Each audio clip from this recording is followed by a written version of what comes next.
episode of the Radio from Hell show. As soon as you wake up, tell your smart speaker to play X96. All right, let's get this over with. That drop made me feel a little bit better about some of the things I've said on the radio in the past. Really? Yes. Yeah. If you know, he can get paid a lot of money for that. All right. So we will officially begin the program, and then we'll go to your check-ins at 877-602-9696. Are you out there? Do you want to say hi? Hello. Do you want? Yeah. Gina's knocking at your door. You can see her doing it at x96.com/live. But let's start it and then see if people are calling 877-602-9696. Katrubis Dodge is now Young Dodge Layton. New name, same great service, selection of vehicles. See selection online at Young Chrysler Dodge Jeep Ram.com. Think Young, think Layton. Here we go. The moon it's gone past the point of being a new moon, and now it is waxing its way toward full, but it's just barely doing that, 0.4% of full. The moon will rise today at 7:32 a.m., today being Tuesday.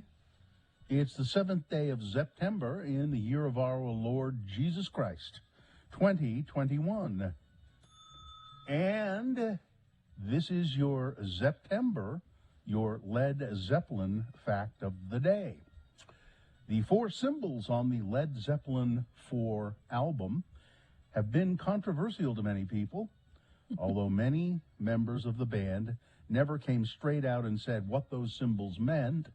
Many people have researched what the symbols were, but Jimmy Page once said, I decided that on the 4th album I wanted to not put the name Led Zeppelin anywhere. I decided that. So why he would decide that, I don't know. Marketing. Yeah. May I add to your Led Zeppelin fact of the day, Bill? Yeah, I've got more, but go ahead. Because this isn't actual on this day. This is the one I thought you were going to do. On this day, in 1968, John Bonham made their live debut as Led Zeppelin, billed as the New Yardbirds at the Teen Club. Yeah, Jimmy Page said of those symbols, by the way, each of us decided to come up with a symbol that was our, instead of our name, we would put a symbol on there. Instead of Led Zeppelin, we would put the symbol. It really makes no sense at all. And it didn't matter, because then after the records were wrapped in plastic, the record company put stickers on the plastic, so you knew what it was. Yeah. This is Led Zeppelin, by the way, you guys. And this is the Radio from Hell show. That was your September fact of the day. The Radio from Hell show starring the Lords of Morning Radio here on National Salami Day. Ooh. Carrie Jackson, right there. I've already had a piece of salami this morning. I'm Bill Allred. I have. I'm Bill Allred. That's I've got. As a matter of fact, I've got some salami torpedoes in the fridge to my left here. Gina Barberi is also a member of the Radio from Hell show. Katie for short. There she is. She's our wonderful producer. She's in the studio in downtown Salt Lake. I assume jackhammering will be continuing today. Probably. Katie looks so despondent. I'm sorry. Because I know. So the reason we're broadcasting from our homes mainly, although we should be broadcasting from our homes because, well, virus. Yeah. But the main reason we're doing it is because there's some construction going on right underneath our studio with a lot of jackhammers, and it is so bad. It's so loud. It's so bad. And after it starts around 7 usually, right? No, they start late. It's about 7:30, sometimes 8. But after 2 hours of that, it's just I can imagine it's just like your brain wants to just. We talk about going insane and losing our sanity every time it starts. So. Listen, we have wonderful interns helping out today too. I assume Miriam is there, and also Cameron Diaz. So now, do we have check-ins? Does anybody want to say anything? Let's start with Heather, shall we? Hi, Heather. Hi, good morning. How are you guys? We're doing okay. How about you? Good. I'm just picking up a bunch of bagels to take to my job. I've been nurse up at the U. Oh, I'm very close to the. I'm very close close to the University Hospital. If you'd like to swing by. Bill, you would take bagels away from our healthcare professionals? No, I would take one bagel. No. Listen, we're frontline workers. No. Everything for the healthcare workers. So, Heather, are you a nurse as well? Say that again, I'm sorry. Are you a nurse? Yes, I'm a nurse. I work for the Department of Anesthesiology.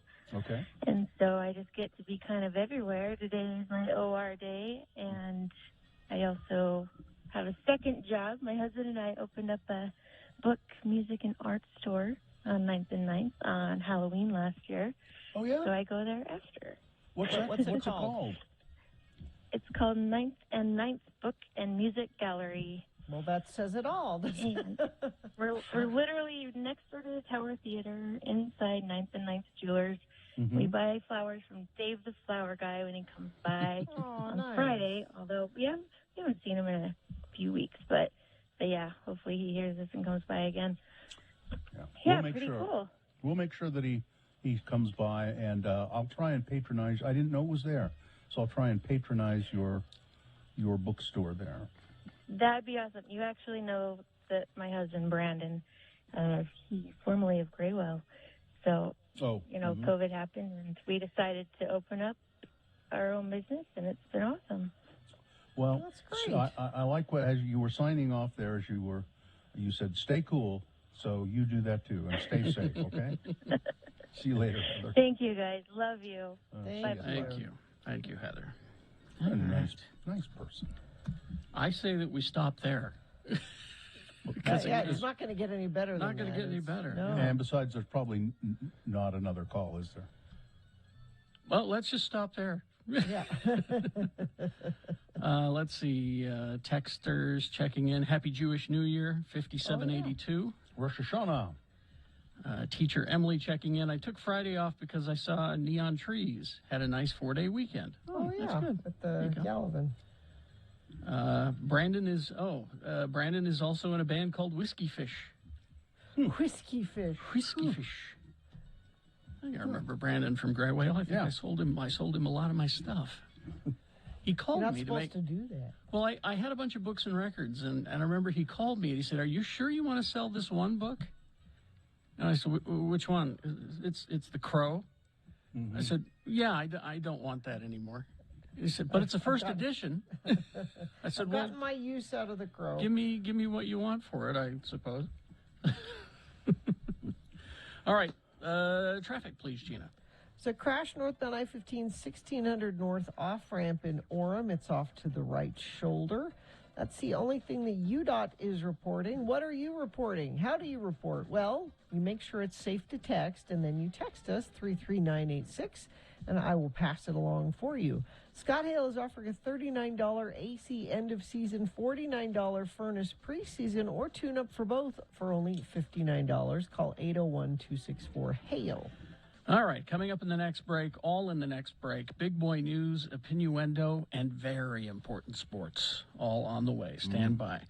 Now a message from the Salt Lake Film Society, slfs.org is the website. That's where you go to buy tickets for the Studio Backlot Motor Cinema film series. And, they're doing a movie tonight, I believe, September 7th. They are. Actually, this movie, I just was reading an article about feel-good movies for you this during this season, and Moonstruck was one of the ones listed. That's the one they're doing tonight. It's before. Well, no, actually, I watched it, and Nicolas Cage is crazy in that movie too. He just is a little more acceptable. But Moonstruck tonight. This is a big screen experience, a drive-in movie experience, essentially. Everybody has the perfect seat in the house because you're sitting in your car. And you can order your tickets, and these all sell out. So go check out the schedule. Get your tickets at slfs.org. You can also purchase your popcorn, pre-purchase your popcorn and everything, and then they just give it to you when you drive up in your car. It's really cool. Go to slfs.org for more.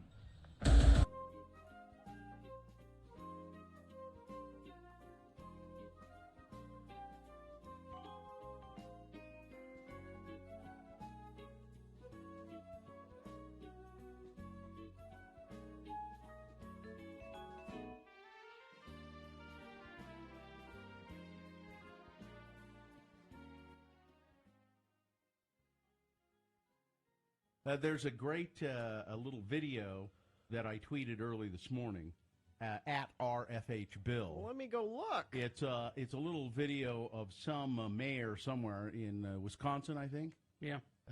He's doing his Groundhog's Day thing with Like you Jimmy do. the Groundhog.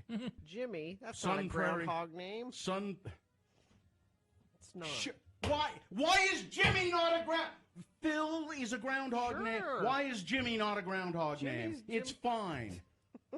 If Awfully defensive Princess, about Jimmy. Good God, Gina, you derail the story. Jimmy, that's not a groundhog. Why does Carrie Fisher call her dog Gary? It's fine.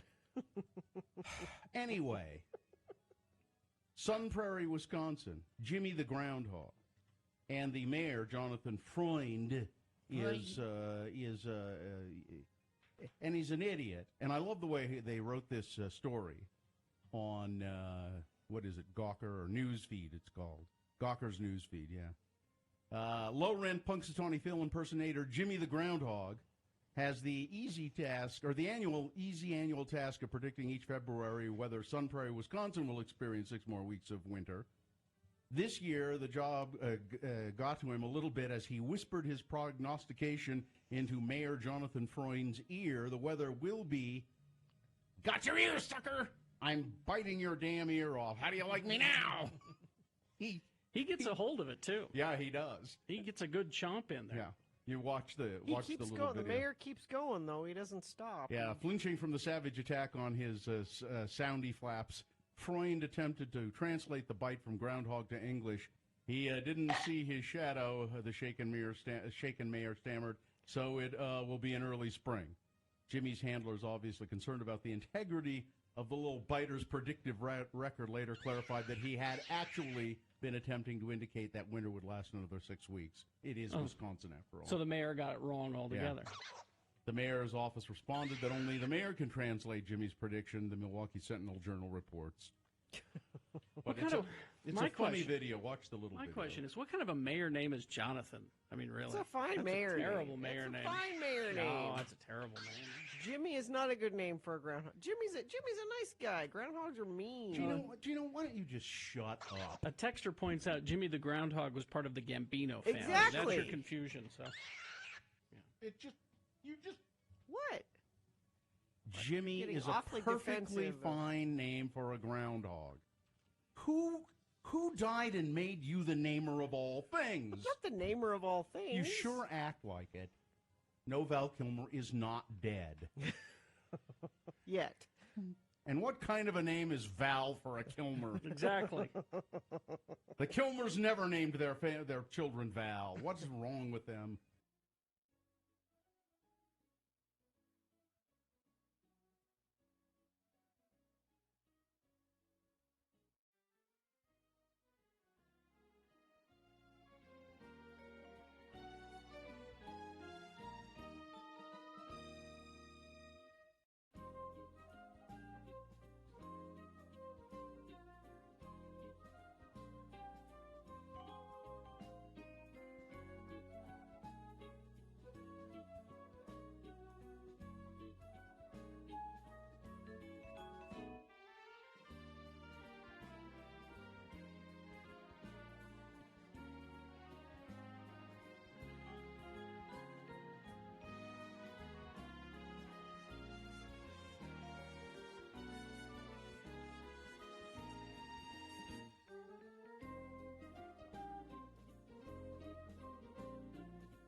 All right, very important sports coming up in this break. But first, big boy news and opinioendo brought to you by... Katrubis Dodge is now Young Dodge Layton. New name, same great service and selection of vehicles. See selection online at Young Chrysler Dodge JeepRam.com. Think Young, think Layton. Tragedy, tragedy, tragedy upon tragedy upon tragedy. He was one of a kind. He was certainly an original. He will be missed. Jean-Paul Belmondo has died. Who? He was an iconic French actor. He was considered to be a real sexy heartthrob guy. And Let me get a look at him. he was in his great movie, though. You should watch. If you've never seen, you've probably heard the song "Breathless" by, and it was a remade. The movie was remade with Richard Gere, a movie called "Breathless," and Jean-Paul Belmondo and Gene Seberg, French kind of crime caper, new wave crime caper. He was pretty cool, pretty amazing. He was 79, I think. Also, a tragedy, one of a kind, truly one of a kind. Yes. Bozo the Clown. Oh, the original Ronald. He was Bozo the Clown. Oh, I Yes, know. he was the original Ronald McDonald, and he was Willard Scott. Happy 100th birthday to. As my Today's sister show. said, what a cruel turn of events that Willard did not make it to 100. Only 87. Only made it to 87. If anybody should have made it to 100, do Yeah. people don't know. Willard Scott, weatherman, national weatherman, part of his shtick was going to visit people who turned 100 or announce. No, he didn't happy. go visit. He didn't. Go Sometimes he did. The way that happened too. So he was before Al Roker.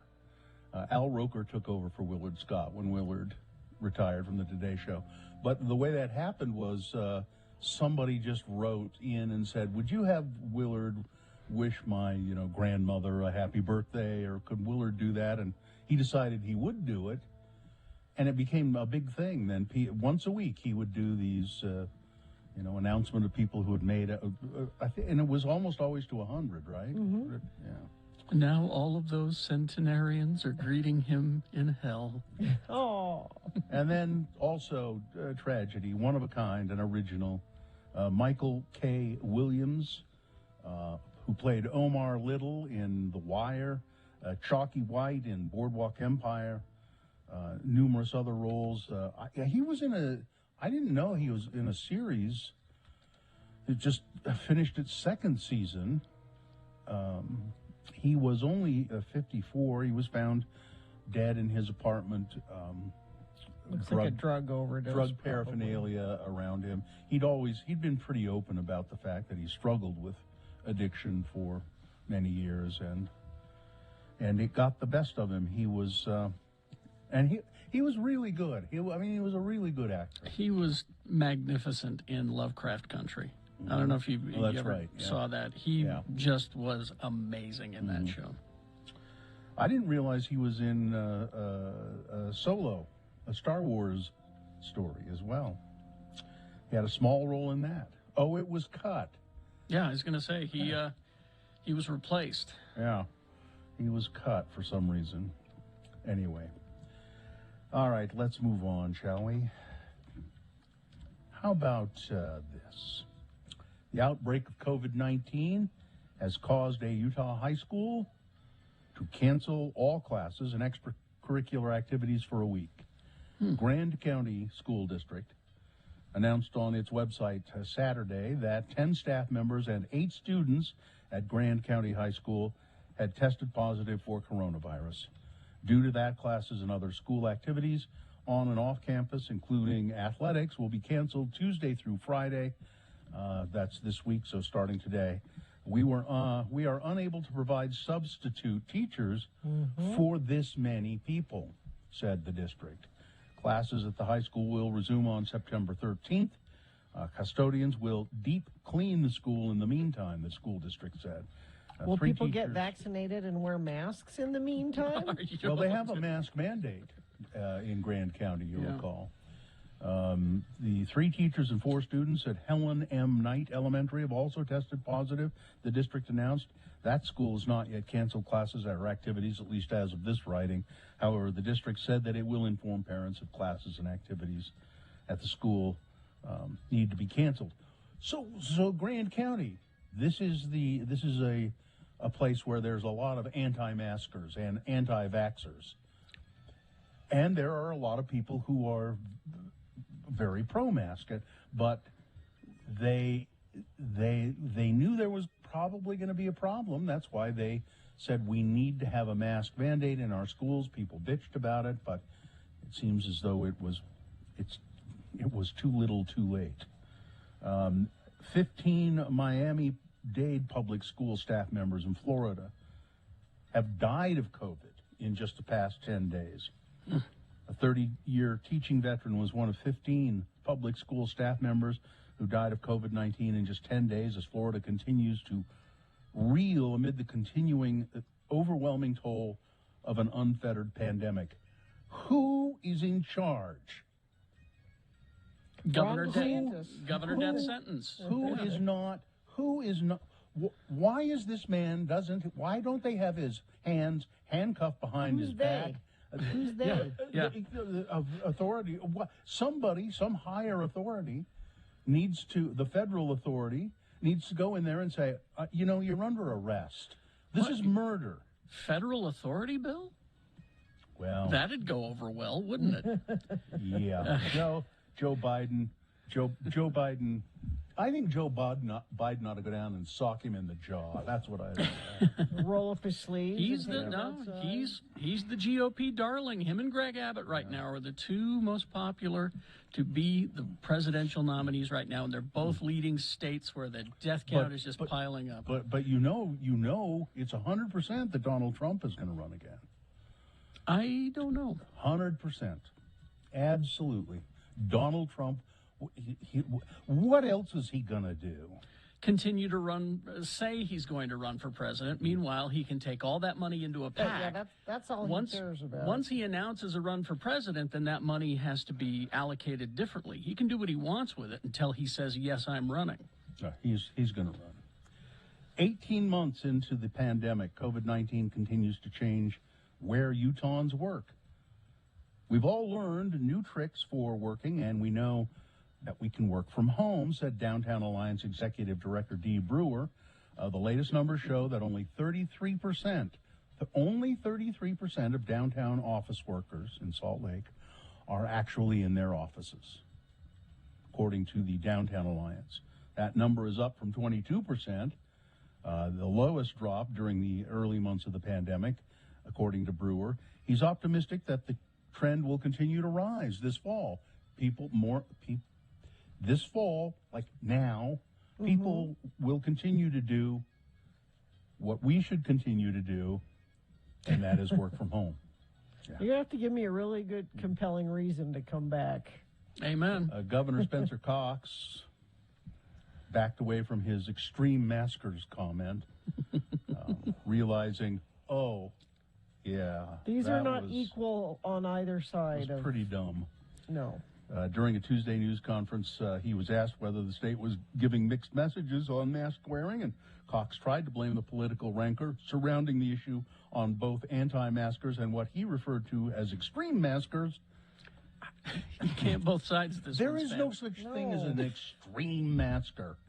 Do you know how many articles pop up in my feed? And I know it's because these are the things I read of.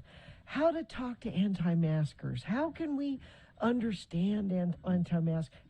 There is not anything on the other side where anti-maskers are trying to figure out, how do I talk to maskers? No. How do I convince them not to wear masks? It's not equal. It's because they're stupid and we're not. I'm sorry.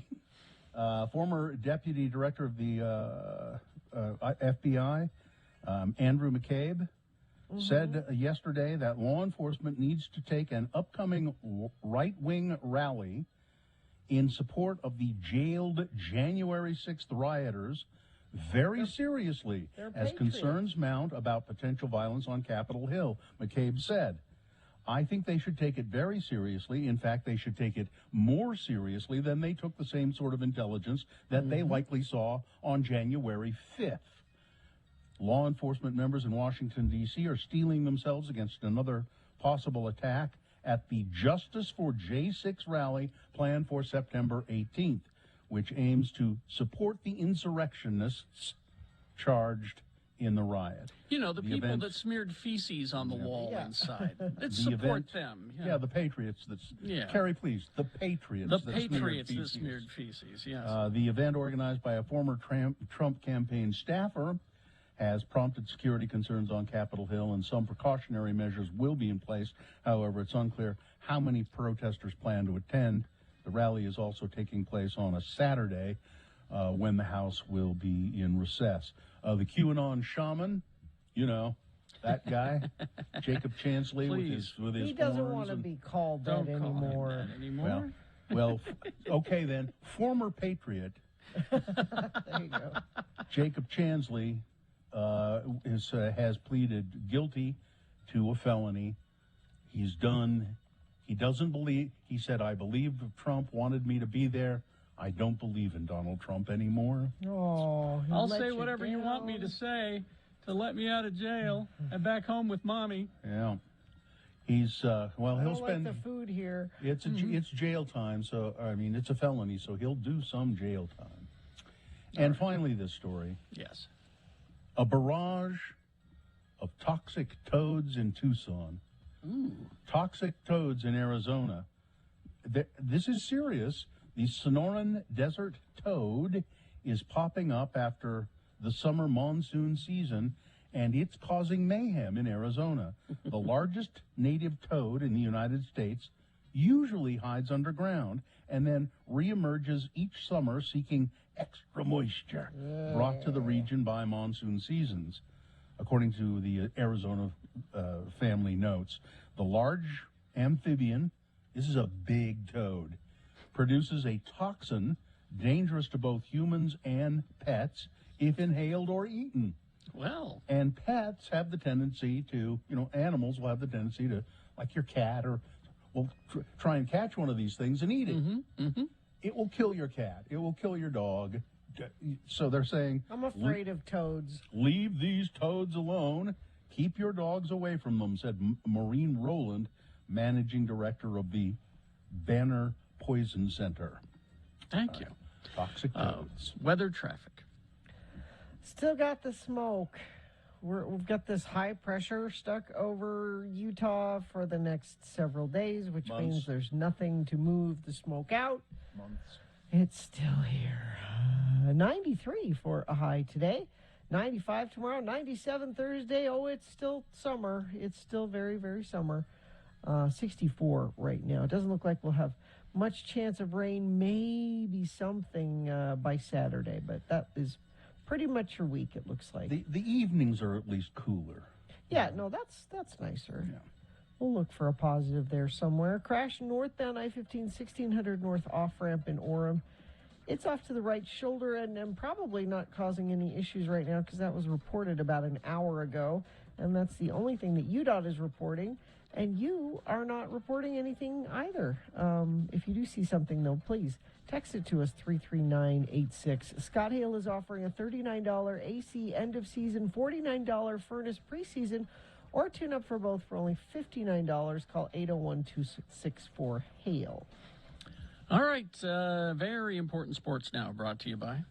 Brought to you by Moving and Need a New Connection. CableTV.com has expert reviews, recommendations, and resources for the best in cable, satellite streaming, and internet services. Visit CableTV.com today. Well, here he is, Mr. Amy Donaldson. Attorney at law and sports reporter extraordinaire Edward K. Brass, one of the high priests of September, is here to do sports for us. And good morning, Mr. Brass. How are you? I'm good. How are you? Good. I wanted to ask you a question. I keep meaning to look this athlete up. There's a baseball player, and I don't know if you know anything about this guy, who's a pitcher who also is leading one of the leading hitters in the league, which is unheard of? Do you know about this guy? Yes, I do. We talked about him on a prior edition of Very Important Sports during the All-Star break. He was leading the league in home runs at the time, and he was on pace to hit 60, and I haven't followed what he's done since that time. So, yeah, pretty impressive character. Cool. Yeah. Anyway, here we go. Sports, Ed Brass. This is the welcome to the Goodbye Soka edition of Very Important Sports. For Steeler and Pittsburgh listener, Steeler fan Mauricio Paez, a McAllen, Texas listener, and rational Texan Raul Montemayor. Not everyone in Texas is crazy. The Dutch Grand Prix from Zandvoort. Zandvoort is a beach town east of Amsterdam. If you can imagine it, there's a beach resort on the North Sea. It must be just lovely. The first place finisher in the Dutch Grand Prix was a Dutchman, Max Verstappen in Red Bull Honda. Second, Sir Lewis Hamilton, Great Britain, in Mercedes. And third, Valtteri Bottas, Finland, also in a Mercedes. Verstappen is 3 points ahead of Hamilton in the season with 9 races to go. Next up is the Italian Grand Prix at Monza, Italy, on Sunday. In football and Major League Soccer, Saturday, RSL 3, Dallas 2. RSL is in 7th place, but they're only 2 points out of 9th place. 9th place is Los Angeles Football Club, who RSL plays on Sunday in Los Angeles. Only the top 8 qualify for playoffs. That's why that's important. There wasn't any Premier League this weekend, but there was the international break for World Cup qualifying. Nevertheless, this weekend saw one of the great moments in football history. On Saturday, arch rivals in World Cup powers, Brazil and Argentina, met in a World Cup qualifier in Sao Paulo, Brazil. 5 minutes after the game started, several Brazilian health officials came onto the pitch to arrest 4 Argentine players who played in England for Premier League teams.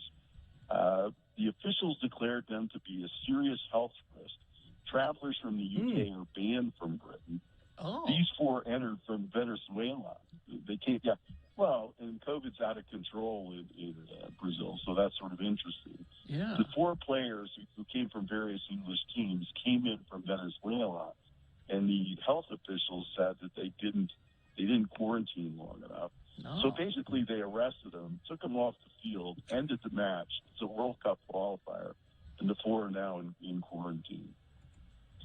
In tennis, in the U.S. Open, unranked Shelby Rogers of the United States defeated number 1 seed Australian Ashley Barty, 6-2, 1-6, 7-6. She previously lost 6 straight matches to Barty, who is no relation to actor Billy Barty. Rogers then lost on Monday to Great Britain's Emma Raducanu, 6-2, 6-1. Play continues this week, but the interesting part about this, besides a really great interview with Ms. Rogers that I put on Twitter, is that after she lost yesterday, she said, "I dread social media. I'm terrified of it. I know I'm going to get thousands and thousands of death threats," which has already happened to an earlier American who was eliminated, Sloane Stephens. People are crazy, folks. I mean, to think that you can reach out to a tennis player, an unranked tennis player who goes that far into the U.S. Open and threaten her with death because she lost a tennis match is sort of out there. Mm-hmm. In Major League Baseball, World Series begins on October 26th. Baseball now conflicts with the NBA season, which begins on October 19th. The standings are in the American League East, Tampa Bay Rays; the Central, the White Sox; the West, the Houston Colt 45s are in first place. The East, it's the Atlanta Braves. In the Central, it's the Milwaukee Braves, actually Brewers. And in the West, it's the San Francisco Giants. The Dodgers are half a game out. In high school football, select games from very important sports contacts. Springville 23, Riverton 21. Springville's 4-0. Corner Canyon, who belongs in college, 70. Jordan High School, 7. That's no fun. Oh, my God. That's terrible. Yeah. They're 4-0 in their semi-pro debut. Tooele beat Hillcrest 60-7. In Southern Utah, Power Beaver 33, Draper Charter School Summit Academy 31. The Beavs have won 30 or 31 straight now. They're 4-0. Wally, Theodore, June, and Ward are very pleased with that outcome. Yes. Yes. In college football, number 1 Alabama 44-13 over number 14 Miami. The significance of this is that the Olympus High star, Utah kid, tight end, Cameron Latu caught 3 passes, for 43 yards and 2 touchdowns in that game. He's a junior. He was recruited as a linebacker. He's 6'5", 250 pounds. They've converted him to a tight end. He's playing for the number 1 semi-pro team in the country, and he's doing very well. Ohio State 45, Minnesota 31. New quarterback C.J. Stroud 13 for 22, 294 yards, 4 touchdowns in the second half. In an upset, an exciting game, the Montana Grizzlies 13, number 20 Washington from the Pac-12 7. Those games are played for money. Excuse me. Montana went to Washington just to get a good payday and wound up beating them. Heads will roll at that program, I imagine. Yeah. Utah 40, Weber State 7. Charlie Brewer, who's a transfer from Baylor, 19 for 27, 233 yards and 2 touchdowns. Utes look pretty good. It's hard to tell how good Weber is, although the Montana Grizzlies are in their conference, and that's a tough conference. Next up for the Utes is BYU. Next for Weber is Dixie State. BYU beat Arizona 24-16. They have a new quarterback, Darren Hall, 18 for 28, 198 yards, 2 touchdowns. Pretty good. And Utah State, 26. Washington State, 23. They have a new quarterback, Logan Bonner, 17 for 24, 143 yards and a touchdown. They play North Dakota, who's a powerhouse next. But they upset a Pac-12 team. So that's 2 upsets of Pac-12 teams.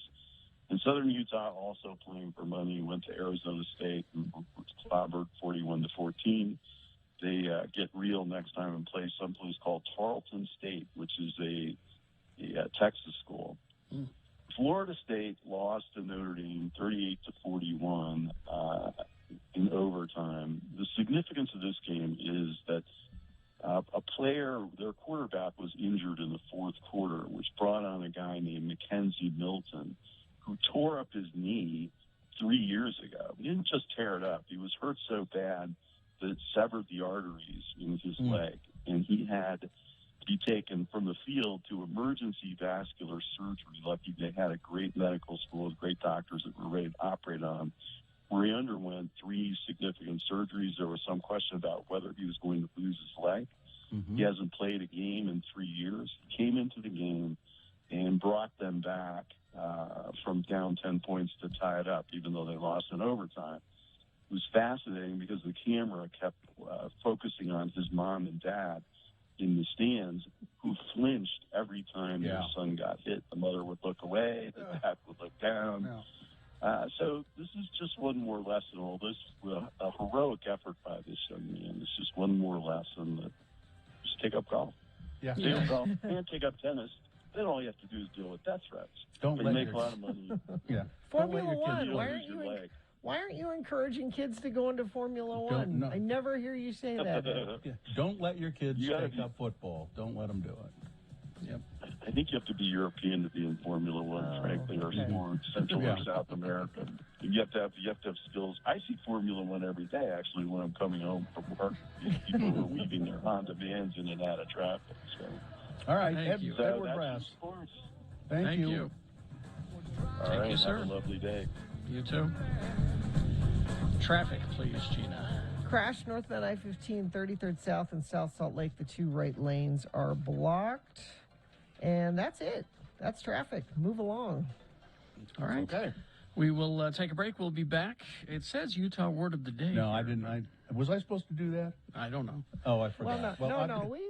You were gonna do a rerun. Well, I got a story. We'll do something coming up. Also, round one of your boners. Stand by for all of that. UtahAdvocates.com. That's the website. Well. So speaking of, Formula One out on the I-15 corridor, Yeah. it was, I guess it was a deadly Labor Day weekend in Utah. 6 Utah people, roads. I think. Yeah. Wow. But if you were injured in an accident, you need to get the advocates involved as soon as possible. Don't wait until those medical bills start rolling in. Call them fairly soon after the accident happens. An advocate is available 24 hours a day, 7 days a week. You just call them, 801-355-5550. That's 355-5550. And somebody will answer even at 2 o'clock in the morning. And you can talk to them about what's happened, and they can probably determine on the phone whether or not you have a case. If they take your case, they don't charge you any money unless they get you a settlement. You could now, if you're shy, go to the website, and you can chat online there. It's UtahAdvocates.com.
Spine. Spell it with me now. S-P-I-N-E. Spine.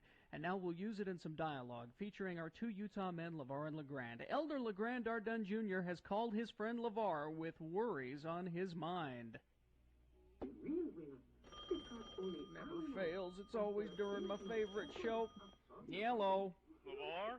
Yeah. It's LeGrand. LeGrand, how's it going? I'm a worried man, LeVar. I don't know what to do. It's about Midge. Well, how is the lovely Mrs. Dunn LeGrand? Well, LeVar, she ain't herself these days. What do you mean she ain't herself? Well, who is she then? Well, she's Midge, but she's not Midge. Huh? Well, first off, she's been losing weight, LeVar. She may have knocked off close to 100 pounds. She had to go out and buy a whole new set of moo-moos. And they're designer moo-moos, too. The Don Ho collection. Well, that is odd, LeGrand. And she started to wear makeup again. Huh? She hasn't worn makeup since we got married, LeVar. A woman with 16 kids doesn't have any place wearing makeup, LeVar. That is strange. And it's not even New Skin or Mary Kay, LeVar. It's that kind of makeup that Claudia Shifter wears. Anything else? Well, she covered up the I Heart Family Home Evening bumper sticker on the back of the Suburban with one that says, "Mean people suck." Something is definitely up, LeGrand. I know. So, I've been kind of trying to track down her whereabouts to see what's up. You mean you've been spying on Midge? Well, I wouldn't call it spying exactly. Just keeping tabs, like waiting down the street from the house and then following her car. Spying. That's what that is, LeGrand. Spying. Well, did you find out anything? Well, when she said she was going to Relief Society, I followed her, and she ended up at the Deseret Gym. I think she may be working out, LeVar. Well, mayhap she's just trying to get in shape and improve her quality of life. Mayhap she's tired of being as big as a Winnebago. She's the mother of all my 16 kids, LeVar. She's not supposed to improve her quality of life. Her role as my spiritual partner is to improve my quality of life. You find out anything else when you was spying on her? Well, yesterday I caught her waxing her legs and shaving her armpit hair. The hell you say? We got big trouble, LeGrand. I'm going to jump in the truck and be right over. That is, if the truck will start. You know, she might be trying to become a feminist or something worse. She hasn't said anything about, taking night classes or the like, has she? No. What are we going to do, LeVar? Well, we're going to keep spying on her, LeGrand. Let's just hope that we don't find out that she's going to the symphony or the ballet or nothing like that. Tell you what, though, if we do, you pack them kids up in that Suburban and you ski-daddle out of there.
7:08.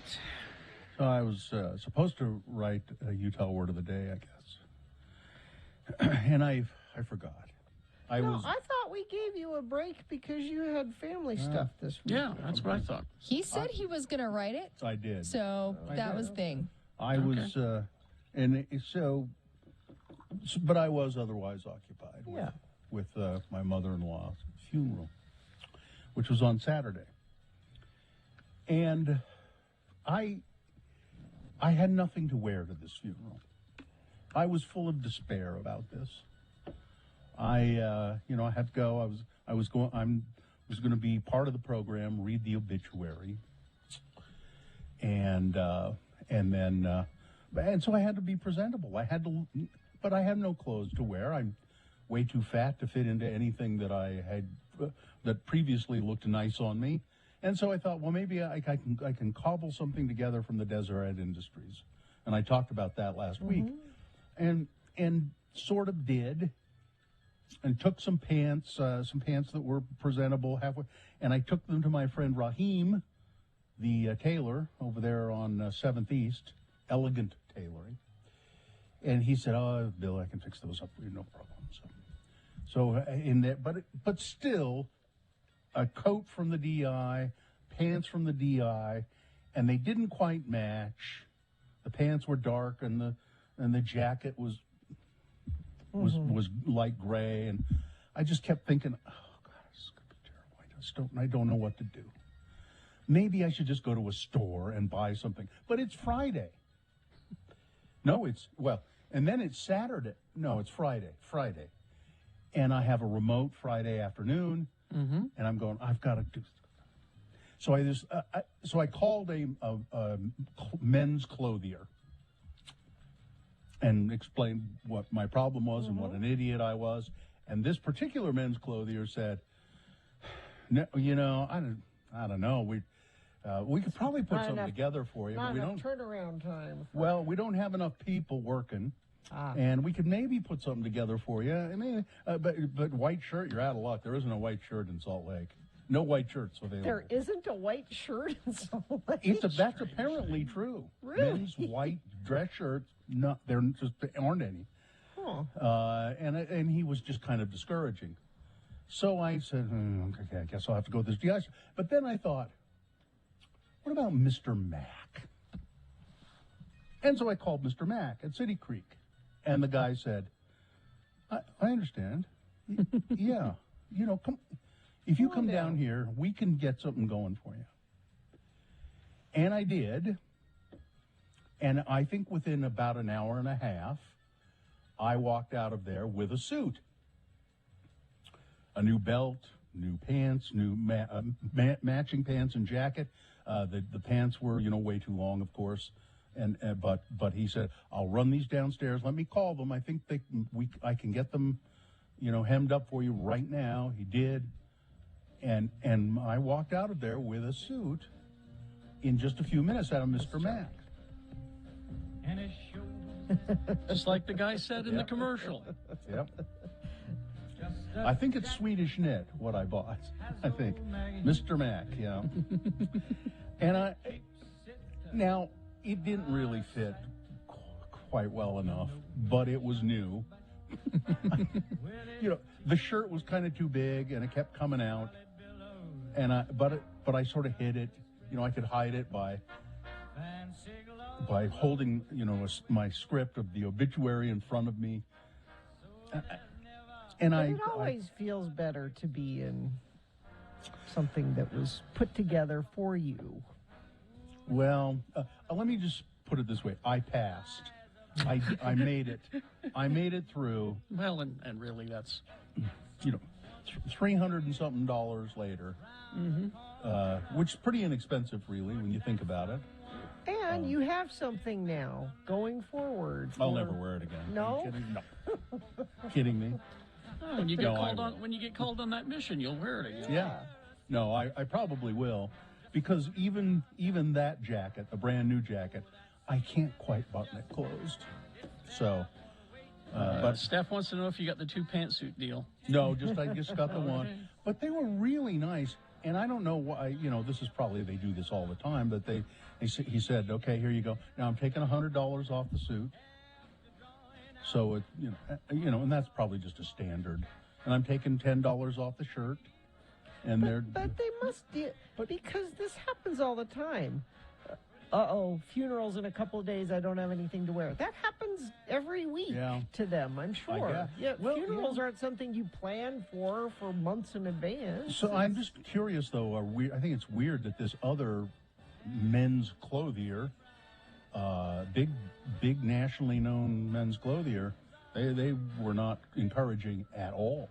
Well, go local, Bill. That's what we've learned here. Well, that's true. So I mean, I hope we can get some advertising dollars out of Mr. Mac now. Probably not. Probably not going to happen. Probably not. But no. But the guy was just very nice. Although the shirt he sold me, no white shirts there either. He said, yeah, that other place told you right. There are no white shirts in town. Why would there be That's fascinating to me. The white shirt shortage here in town. Not sure why. Huh. No, and they're not sure why. But they're just hard to come by. But the shirt he sold me was a nice shirt, but as it turned out, it was like 5 sizes too big or something. So I ended up going with the shirt that I got at the DI, which looked fine. All right. So, the adventures in funerals. Traffic, Gina. Crash southbound I-215 west at 8 North in Salt Lake. All lanes are blocked. Actually heard from a couple friends of the program who were dealing with that issue right now. And a crash northbound I-15 33rd South and South Salt Lake. 2 right lanes are blocked there. What issue are you dealing with? Let's see. This one, a friend of the program says, accident 21st South 9th West northbound. Thank you. That's helpful when you send that in. I hope you're doing that safely. 33986 is where you go. The Utah Outliers hockey program is comprised of players from the USA and around the world. They depend on community support. Host families will be paid to house players. Volunteers are needed, and internships are available now. To get involved, you can email Heather at outliershockey.com. That's Heather at outliershockey.com. Let's see, Boners Round 1 coming up. Here are the candidates you will consider. Number 1, these people are just going to ruin airport drinking for all of us at some point. Boner candidate number 2, no, really, idiots are in charge. And boner candidate number 3, hey, buddy, ease up on the gas, will you? All right. Boners Round 1, Big Boy News, all coming up after these. Scott Hale, Plumbing, Heating, and Air. And drains. Drains. Yes, it's, listen, they drain business is big business at Scott Hale. So it's, I'm trying to find the exact, how they want me to say it, Scott Hale. It's not in there yet. Oh, No. We haven't gotten the new copy yet. So it's, let me see if I can remember, because I did the recording of it. Scott Hale, plumbing, heating, drain, and air. Yes. Right? I think that's correct. Scott Hale, 801-264-HALE. That's 264-HALE. If you got any drain problems, Scott Hale can handle them. Now, if you want to, if you need a AC tune-up, $39 from Scott Hale. If you want a new furnace or AC unit, $350 off at Scott Hale, plumbing, heating, drain, and air. And if you're looking for a new career, Scott Hale is hiring. You can visit his website, scotthale.com. But if you need him for something else, you know how to get a hold of him.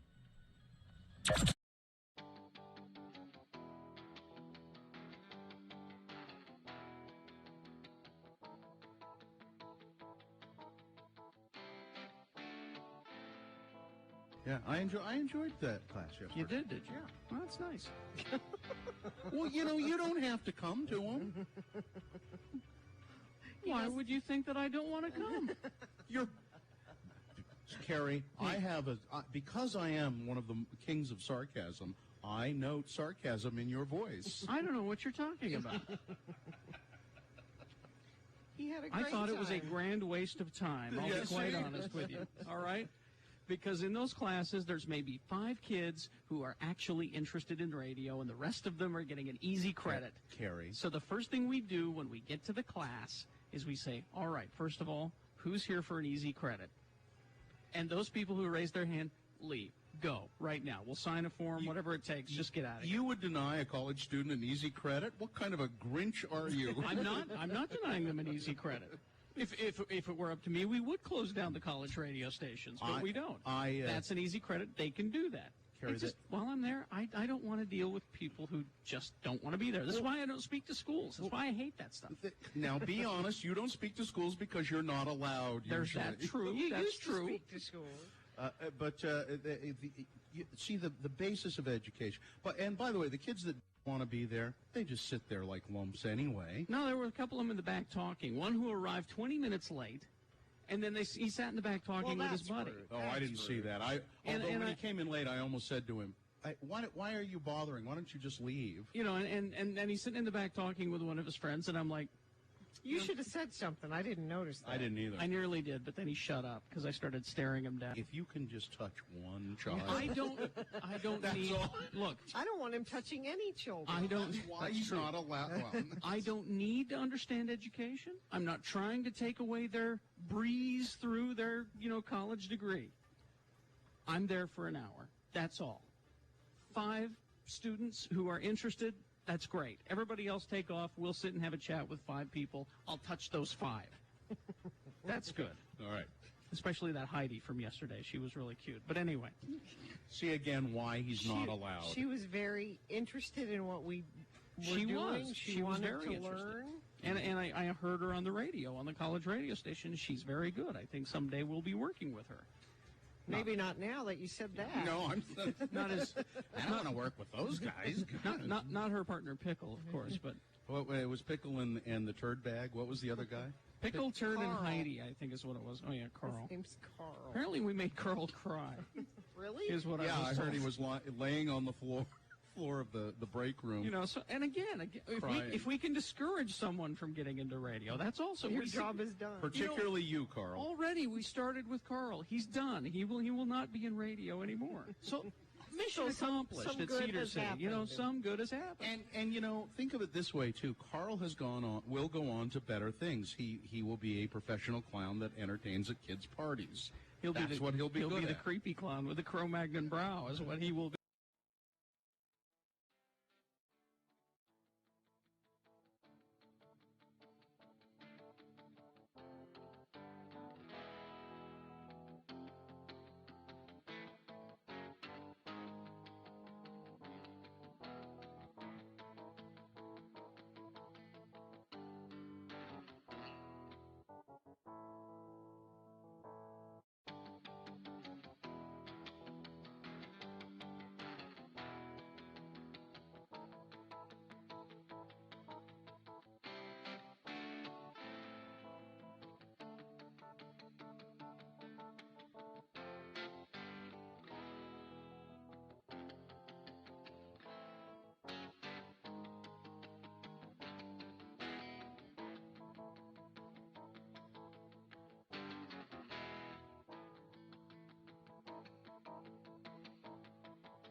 Okay, it is 7:22, and it is time now for round one of your boner voting. 3 news stories. These are examples of bad, stupid, funny human behavior.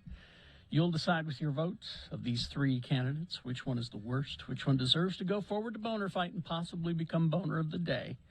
Winning here does not make it boner of the day. It secures a spot in Boner Dome for the winner. Round 2 comes up at 8:20. We do this again with 3 more candidates. We get another winner there.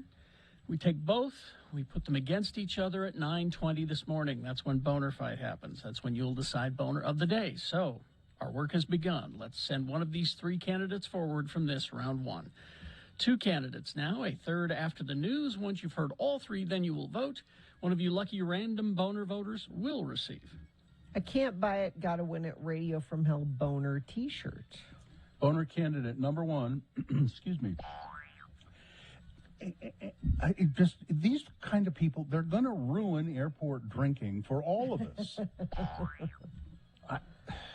A man was arrested. A man was arrested on a flight landing at Salt Lake City International Airport after berating the crew, berating passengers. A lot of this was caught on cell phone video. The incident happened Monday on American Airlines Flight 1802 from Los Angeles to San Francisco, or to Salt Lake. From Los Angeles to Salt Lake. It was Monday. So think, if you had someone on that plane, maybe the a-hole who did this is in your family. If it's the video I saw, he's bald and wore a red shirt. Yeah.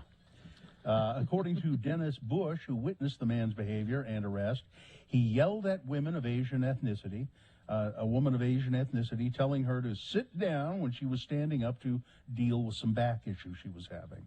He told the flight attendants that the woman and the person she was with didn't belong here, Bush wrote in an Instagram post about the incident. After asking him to calm down, the man went into a complete meltdown of racist, sexist, belligerent, stupid comments, culminating in his arrest at the gate. He could barely stand. If you watch the video, he's another thing, and you're... I'll tell you who shouldn't be in this country. So drunk. Yeah. You people are going to ruin airport drinking for the rest of us. Boner candidate number 2. Or 1, excuse me. Boner candidate number 2. No, really. Idiots are in charge. Smart people don't run for office anymore. They don't. No. How do we get smart people to run for office? Representative Jim Jordan. They had to give him a history lesson after making an incorrect claim. He made an incorrect claim on Twitter about vaccines in the United States, as doctors and public health officials struggled to encourage people to get vaccinated against coronavirus. Jim Jordan tweets out, "Vaccine mandates are un-American." Since when? Many people were quick to point out that vaccine mandates are so American that there might not have been an America without an early form of such a mandate.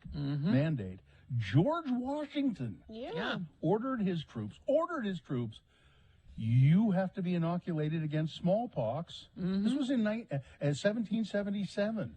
Yeah. Remember the founding fathers you like to bring up all the time? That's what we're talking about. Healthline reported last month that school vaccine mandates have existed in the United States since the 1850s. Yep. When the first one was enacted in Massachusetts to stop the spread of smallpox there. And Lawrence Gostin, professor of global health law at Georgetown University, told NPR last week, that the Supreme Court upheld vaccine mandates more than a century ago. That was something where the Supreme Court said, we don't have a right to place other people at risk. Exactly. And by 1922, in another case, Justice Brandeis, writing for the unanimous court, upheld childhood school mandates, vaccine mandates, calling it settled law. Ta-da! But Jim Jordan, representative from Ohio, have a little fun while you're at work today and Google Jim Jordan wrestling. Just do that and take a look, and you'll see what you'll find. I don't know what you'll find. In a position of power and making decisions that affect other people. What do you find if you do? Did you? I don't know. You know about his controversial time, and he covered up. He knew sex about scam. child abuse. He knew about child abuse, and he covered it up. Oh. He was a wrestling coach. And the wrestler. He was with what's his name? That went to, who was in Nasser. Congress for the longest time. Who? Nasser. Wasn't it Nasser? I maybe no, it was that's Nasser. the gymnastics one. Well, Google Jim Jordan wrestling and read about it, Yeah. and then you'll learn. It's Denny. He was a congressman for many years. We'll look it up during the commercial. Dennis Hastert. Denny Hastert. Thank you. Yeah. Oh, yes. Yeah. Thank you. All right. Anyway, boner candidate number 2. No, really, idiots are in charge. Idiots. Coming up in a moment, boner candidate number 3. Hey, buddy, ease up on the gas, will you? Boner candidate number 3 for round 1 coming up after this. Big boy news and innuendo brought to you by Moochie's would like to thank their loyal customers for supporting their locally owned and operated business. Moochie's has been voted Best of Utah for over 17 years. Dine-in, delivery, and pickup available.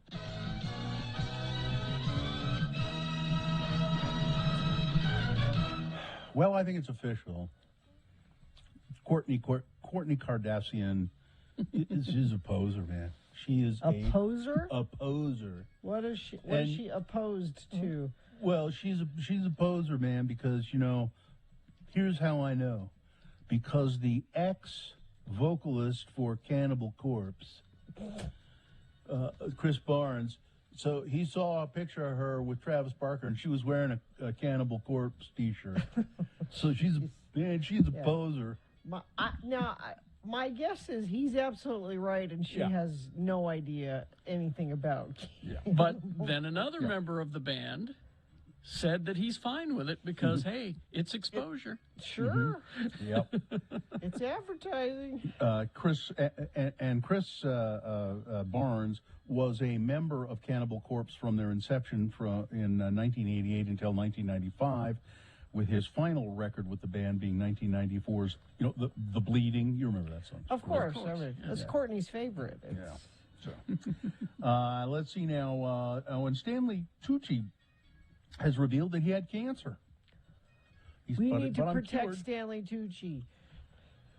He says, I'm cured, though. I'm okay. Actor, author, director, food lover. Cocktail maker. Sexy bartender, it says here. He does it all. And dancer. Stanley Tucci has revealed that he had cancer about 3 years ago, but it was successfully treated.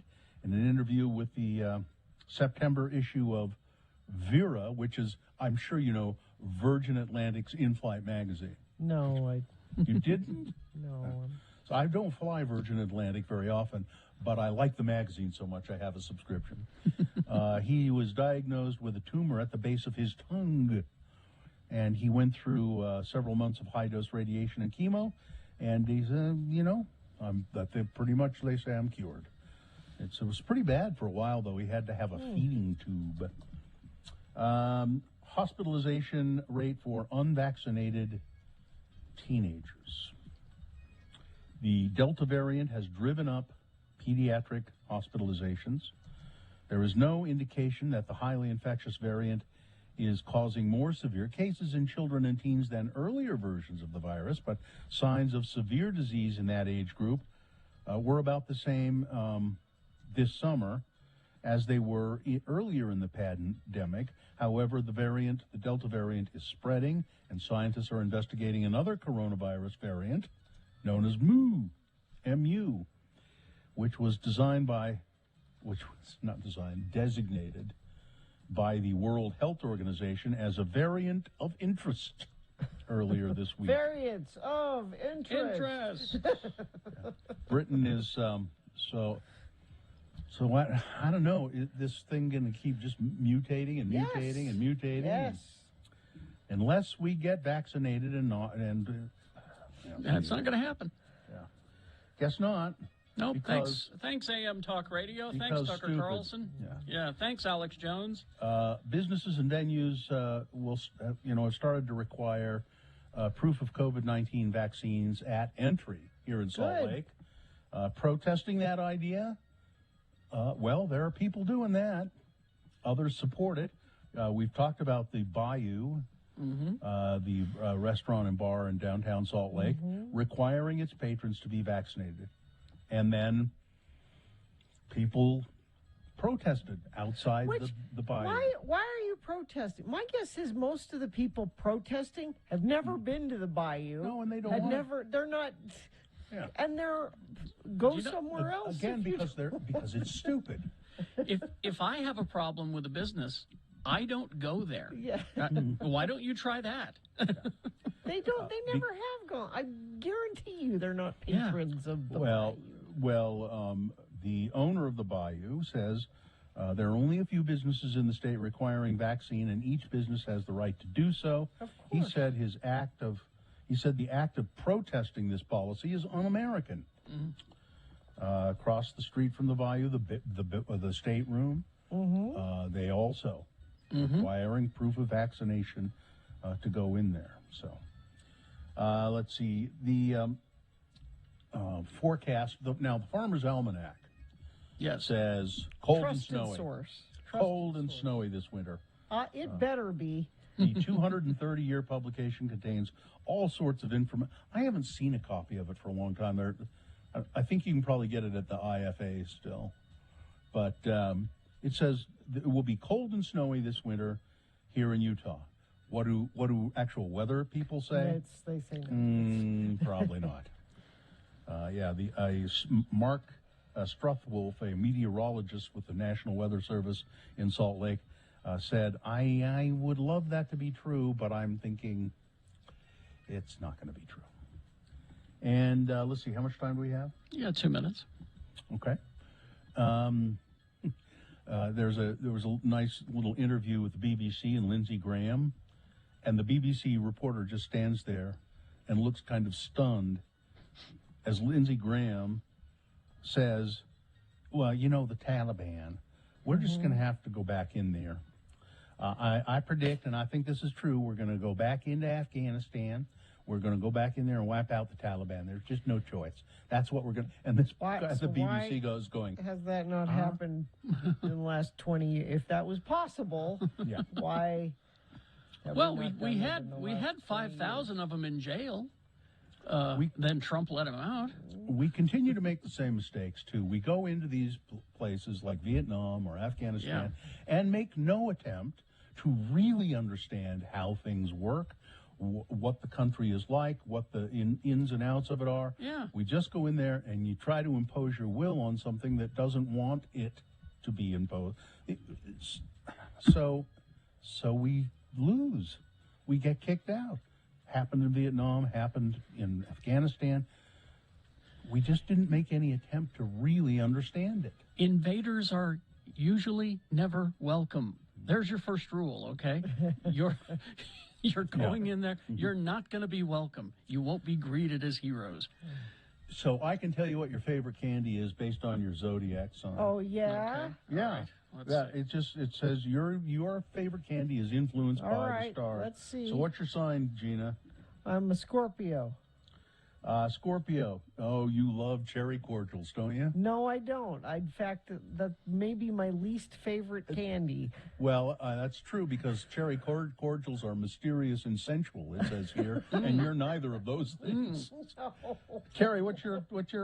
I'm a Virgo. Let's see, Virgo. You're a Toblerone man, aren't you? I haven't had a Toblerone in years.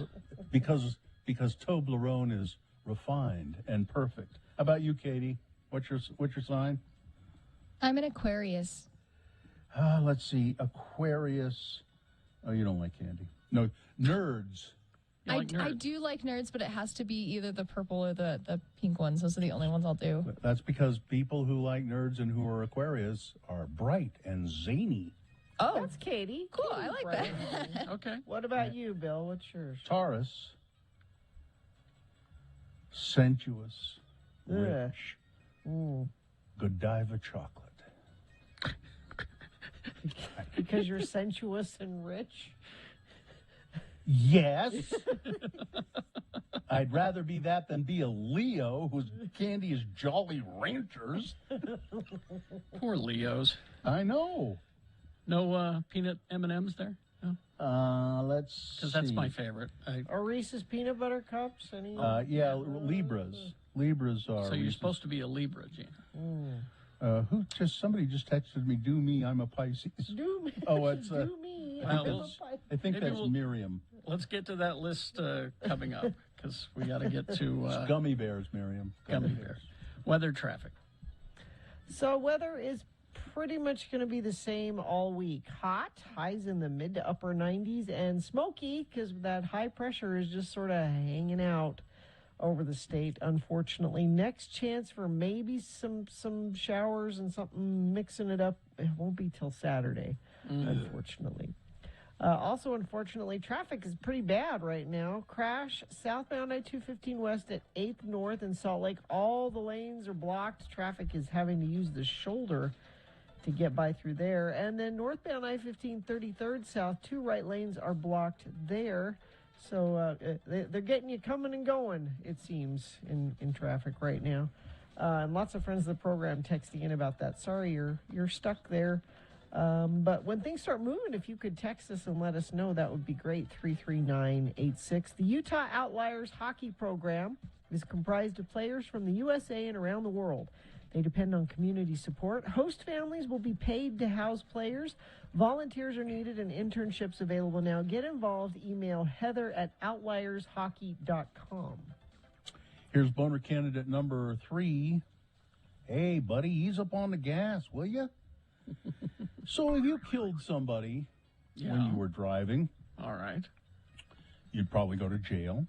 Yeah. Mm-hmm. And if you didn't, or maybe when you were released, you might reassess how you drive. Maybe make an effort to be more responsible behind the wheel. Maybe. But not Jason Ravensborg, who received a pretty sizable speeding ticket days before he was to stand trial. Mr. Ravensborg, the top law enforcement in the state, he is the South Dakota Attorney General. Jeez. He was on his way home from speaking at a Republican function when he veered off the road and hit 55-year-old Joseph Bover, killing him. Ravensborg called police and said he thought he had hit an animal. Mr. Bover's body was not found until the next day when Ravensborg returned to the highway and said it was in here somewhere, and they found the body. So during his interrogation, authorities brought up the fact that Mr. Bover's glasses ended up inside his car, which would seem to call into question Mr. Ravensborg's story about how he thought he had hit an animal. Yeah. Police explained to him, that means his face came through your windshield. Whoa. Yep. Think about that. It was determined that he wasn't speeding at the time, with prosecutors saying 2 miles over the 65-mile-an-hour speed limit didn't justify a speeding charge. He ended up taking a plea deal. He didn't do any jail time, and now he's gotten another speeding ticket. Jeez. Why does he have a license? Why does he have a job? Why does he have that job? The careless driving, so Mr. Ravensborg, top law enforcement official in South Dakota, just ease up on the gas, will you, buddy? Let's review the first 2 and vote. Boner candidate number 1, they're going to ruin airport drinking for all the rest of us. These people who just get sloshed on airplanes, they drink before they get on the plane, they drink on the plane, and then they get abusive and stupid. It's going to ruin it for us. I'm telling you, they'll just start banning alcohol.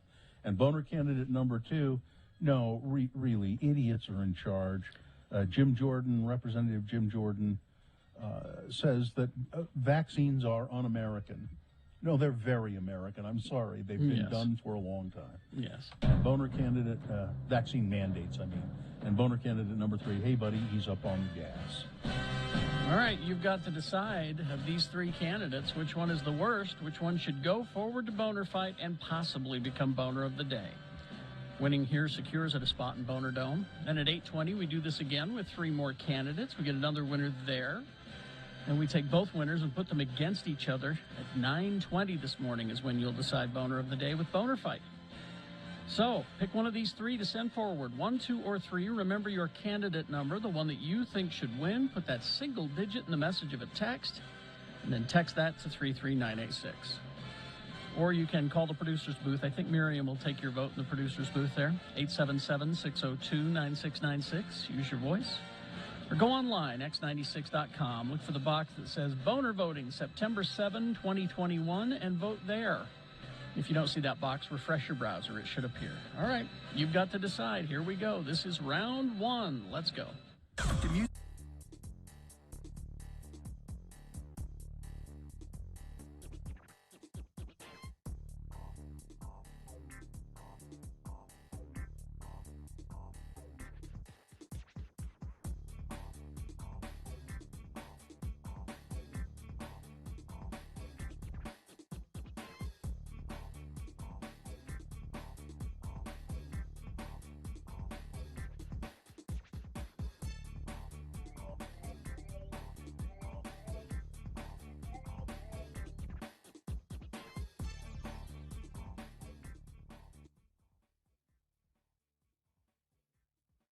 So we're in the back porch and look over, and Bri says, I just saw a critter. Was not specific because he knows how she feels.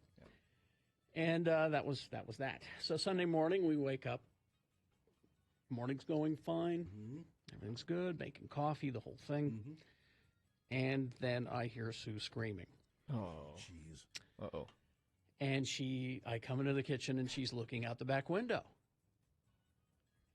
And I run to the window to see my 2 dogs in a tug-of-war.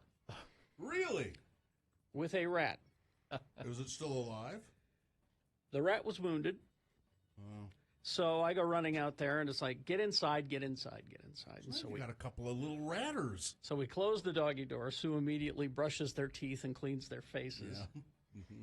So she can, get loves. And so I'm now rat patrol. So the rat's lying there, and it's wounded. And and I'm like, it's still alive. But I look at it, and it looks pretty bad. So I figure I'll leave it alone for a half hour, and it'll die. And then I'll, get a sack and pick it up. Go back out a half hour later. It's actually looking a little better. It's rolled over on its belly, It's still not walking because I think its legs are broken. Oh, God. Oh, jeez. And I feel bad for the poor rat. I do too, and then I'm like, I'm going to have to dispatch the rat, aren't I? I'm going to have to, because it's in pain, it's suffering. Go get your gun. So just wait for 4 turtles to show up. Yeah. So I went and I got my Daisy Red Ryder BB gun. Oh, shoot your eye out. Well, I cocked it and put it right to its head. I had to dispatch the rat. And even then, I couldn't pick it up right away. I'm going to let it. I'll be back in a bit. And so I come back like 20 minutes later, and it was starting to stiffen up already. That was pretty fast. Oh, yeah. But end of the story is Sue is putting our house up for sale. And Truly? Some people would. What she doesn't know is that I've been keeping this secret from her ever since we moved there. I mean, it is the mountain. Yeah. It's happening. Now, Artie, our original dog, was never curious about exploring the backyard. He wasn't interested in getting into the shrubs or the trees or anything, so I was able to put, traps out there and I took care of the rat problem for quite a while. But now I have curious dogs, and I can't do that because Ripley will. They'll get in the trap. Ripley will find the trap, and so I don't need that. But yeah, Hudson was high on adrenaline for the rest of the day. Killer. He just did that. That stirred something in him. You should have seen my cat with a beetle yesterday. Man, did that cat go to town? A killer. Little beetle.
Let's see, 748. Let's award round one of your boners. And round one of the boner voting is brought to you in part by a grilled roast chicken.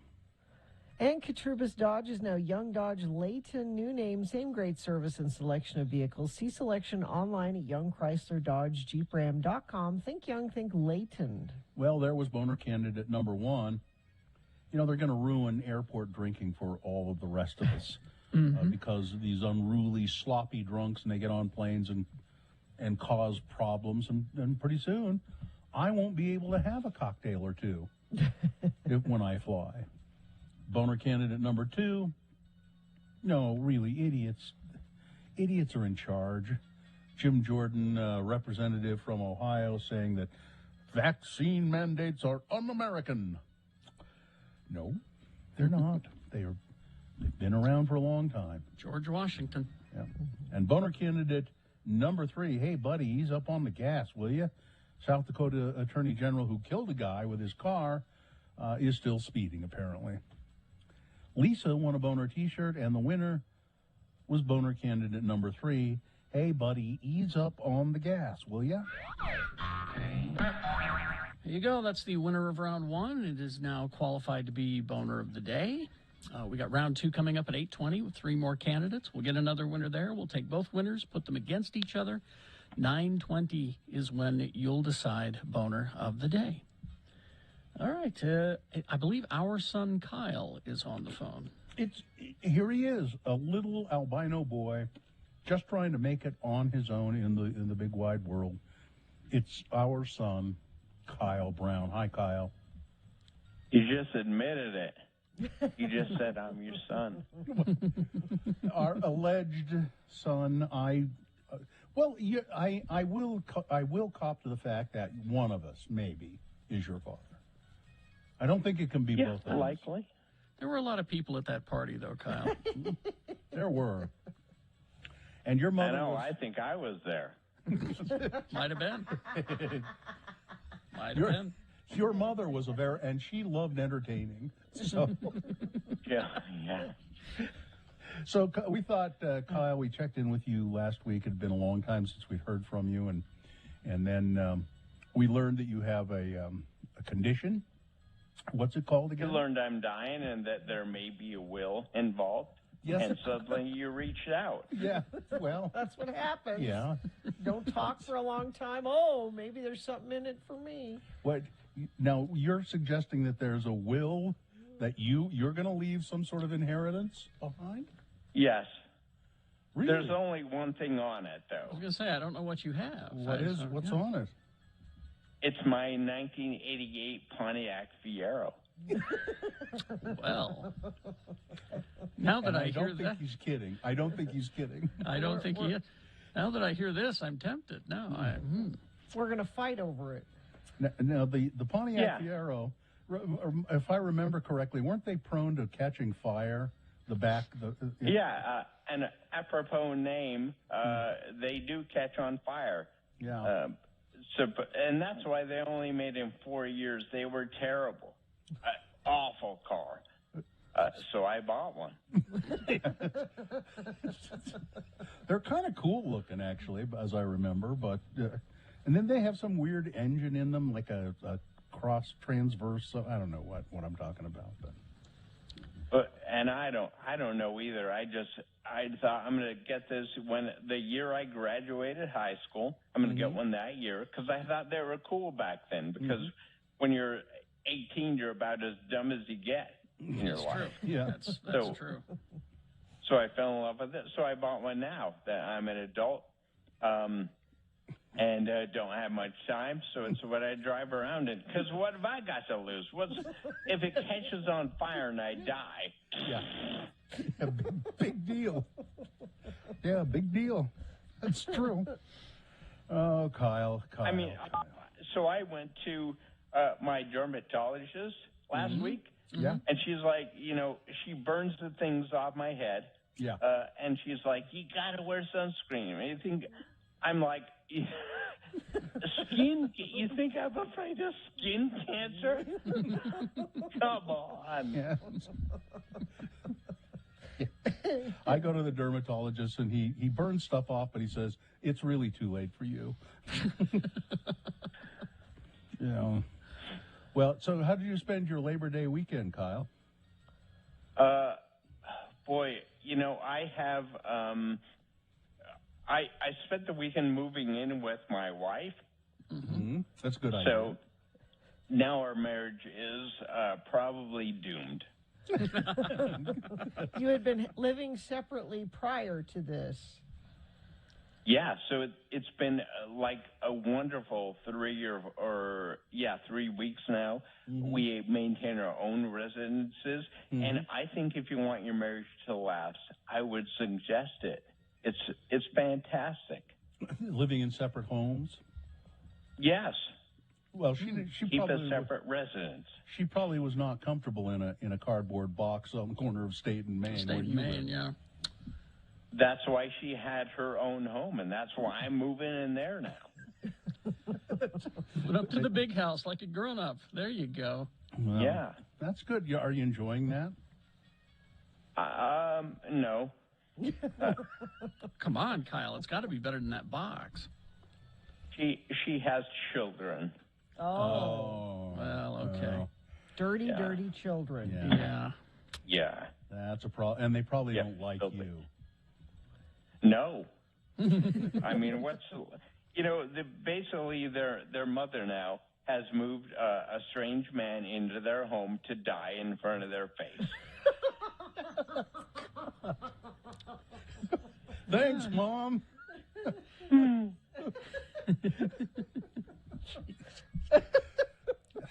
Kyle. You are sorry. Too soon? I don't. Listen, you the one thing that you must know is that I just hold this in your heart. You are truly a unique and humorous individual, and we've had a lot of good times with you.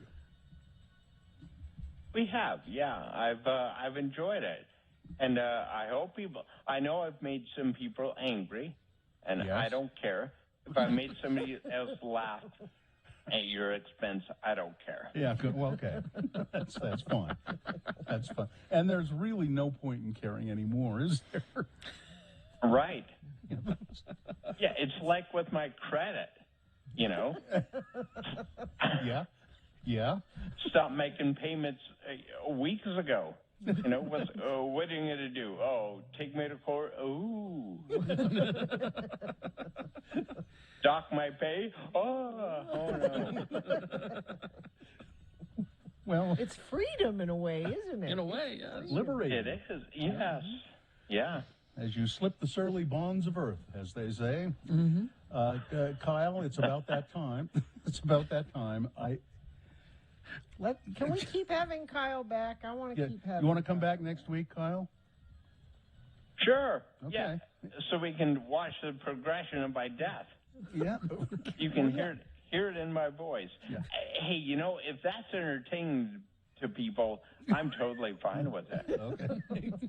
You know what I want on your tombstone, Kyle? I hope you've considered this. Is hey, look over there. Don't you think that would be fitting?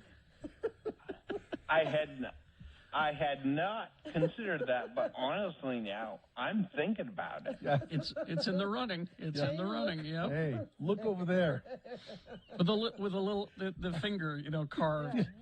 You know that classic finger with the sleeve on it. You know. Yeah. Yeah. All right, my friend.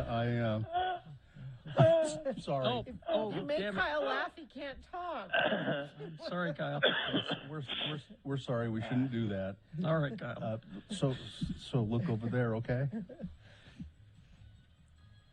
Oh, me? Yeah. Hang on, my head wasn't on the wheelchair control. Let me turn it. Okay, there we go. Right. I don't see anything. Oh, wait, no, I say it to you. That's right. I say it to you. Hang on. Right. Okay, Yes. yeah, All you right. say it to us. Okay. Let me get Okay. the switch over. All right, so I can, because after I say this, I have to get out of here quick. Yeah. So let me aim the chair that way. Yeah, okay. Okay. We're ready. Look over there. And there he goes. There he goes. All right. Thank you, Kyle. All right. We'll talk to Kyle next week. Let's traffic, please, Gina. Traffic. It's a mess, actually. happened? It is a mess northbound I-15. It is a mess southbound I-15 coming around through Bountiful, trying to get into downtown Salt Lake. It is a mess out by the airport. What the hell, everybody? Crash southbound I-215 west at 8th North. It's blocking all lanes of traffic there. I think what's happening is people are trying to get off and go around that, and that's causing traffic issues in other places now. Crash northbound I-15 33rd south coming into downtown Salt Lake. And let me check our message stream here. Yeah, if you see something, please send it in. Looks like folks are stuck in a couple different places along the Wasatch Front. Let us know if it's safer to text. Please send it in 33986. All right. We will take a break. We'll be back. Bill Frost telling us what's on TV this week coming up. Also, round 2 your boners. Stand by for that. Hoops Vision Correction, HOOPES Vision.com. All right. Now, listen, Hoops Vision, Kerry's had his vision corrected there. Love it. So have I. LASIK, we got rid of our glasses. We got rid of contact lenses. You should do the same. And this is a great time to do it. Make your September one to remember with LASIK from Hoops Vision. Experience every moment life has to offer with the freedom from glasses and contact lenses. LASIK right now, September, they're offering $800 off the LASIK procedure. That's pretty incredible. It's $400 per eye. And Hoops Vision also has convenient financing and affordable monthly payment plans. So just consider it. Now, you make your appointment. It's free, a free appointment, no obligation. They just sort of find out if you're a good candidate for LASIK or PRK. PRK, yeah. And then they try to schedule you or not if you don't feel like it at that moment. So call them 877-30-LASIK or go to hoopsvision.com.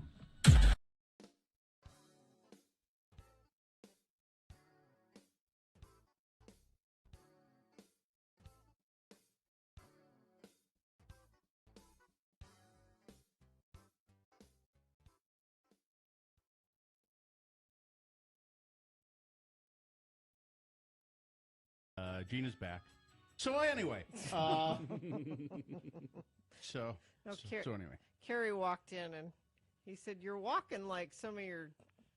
You're walking like somebody who had their guts ripped out. You're walking like your insides are all wrong. You know, because she was doing this. Yeah. And I started to tell Kerry, and then I said, "Wait, I'll tell you on the radio."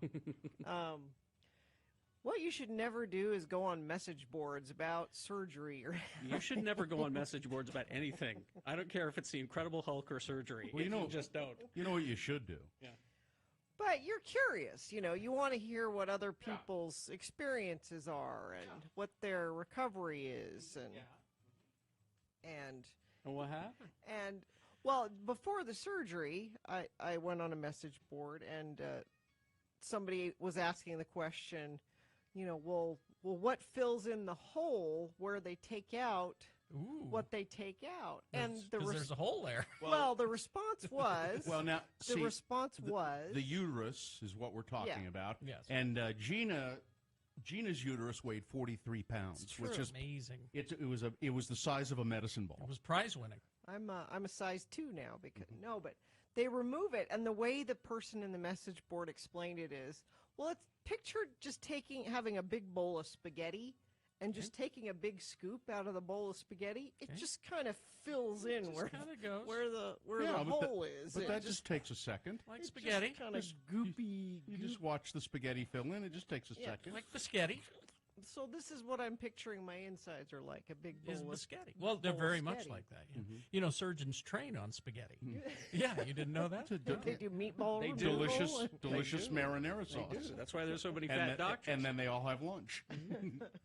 Well, we've trained on the spaghetti. Let's eat it. Yeah. This is what I'm picturing when they're wheeling me into surgery. And you know what they did with your uterus? Lunch. Yeah. Spaghetti. There's lunch. Who brought the marinara? And And so, also on the message board, you look at, what's recovery like for this? Well, I'm sure it's different for everyone. Exactly. And Oh, no. I'm sure it's speedy and efficient.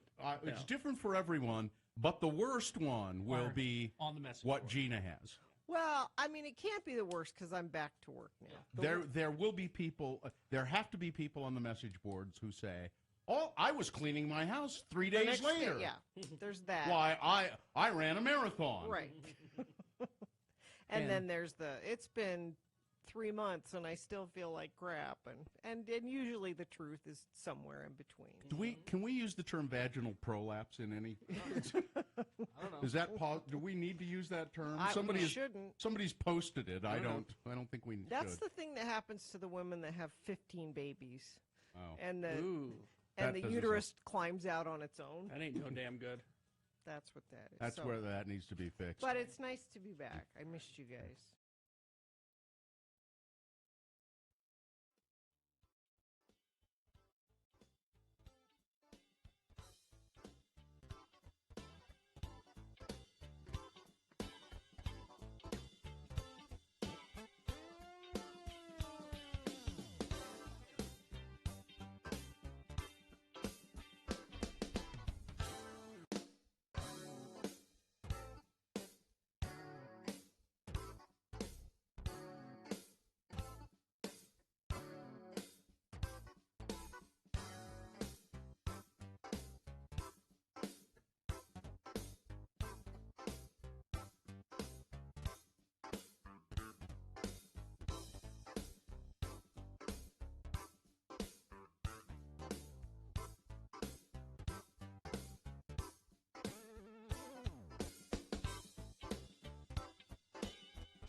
All right, do we have a giveaway? Oh. Yes? Wait, yes, we do. I'm sorry. I was ready to read Bill Frost's sponsor, but we do have a giveaway. X96 happy to welcome Fan X at the Salt Palace September 16th, 17th, and 19th. We have your tickets right now. Text the word comic, C-O-M-I-C, comic, to 33986 for your chance to win a pair of tickets. All right. Bill Frost brought to you by. Moving and need a new connection? CableTV.com has expert reviews, recommendations, and resources for the best in cable, satellite streaming, and internet services. Visit CableTV.com today. Well, this is the moment we talk about television on the show with Bill Frost. He's a TV writer for Slug Magazine. His column is called Content Shifter.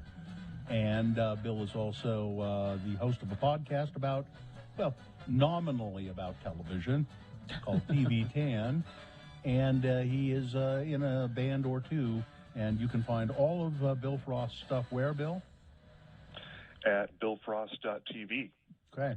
Let me ask you before you start. Okay. So Michael T. Williams died. Okay. Michael K. Williams, excuse me. Michael K. Williams died, drug overdose. And we know his work from Vice and Boardwalk Empire. But it says, he was on, he has a series, and he had just completed I don't recall have we ever talked about it?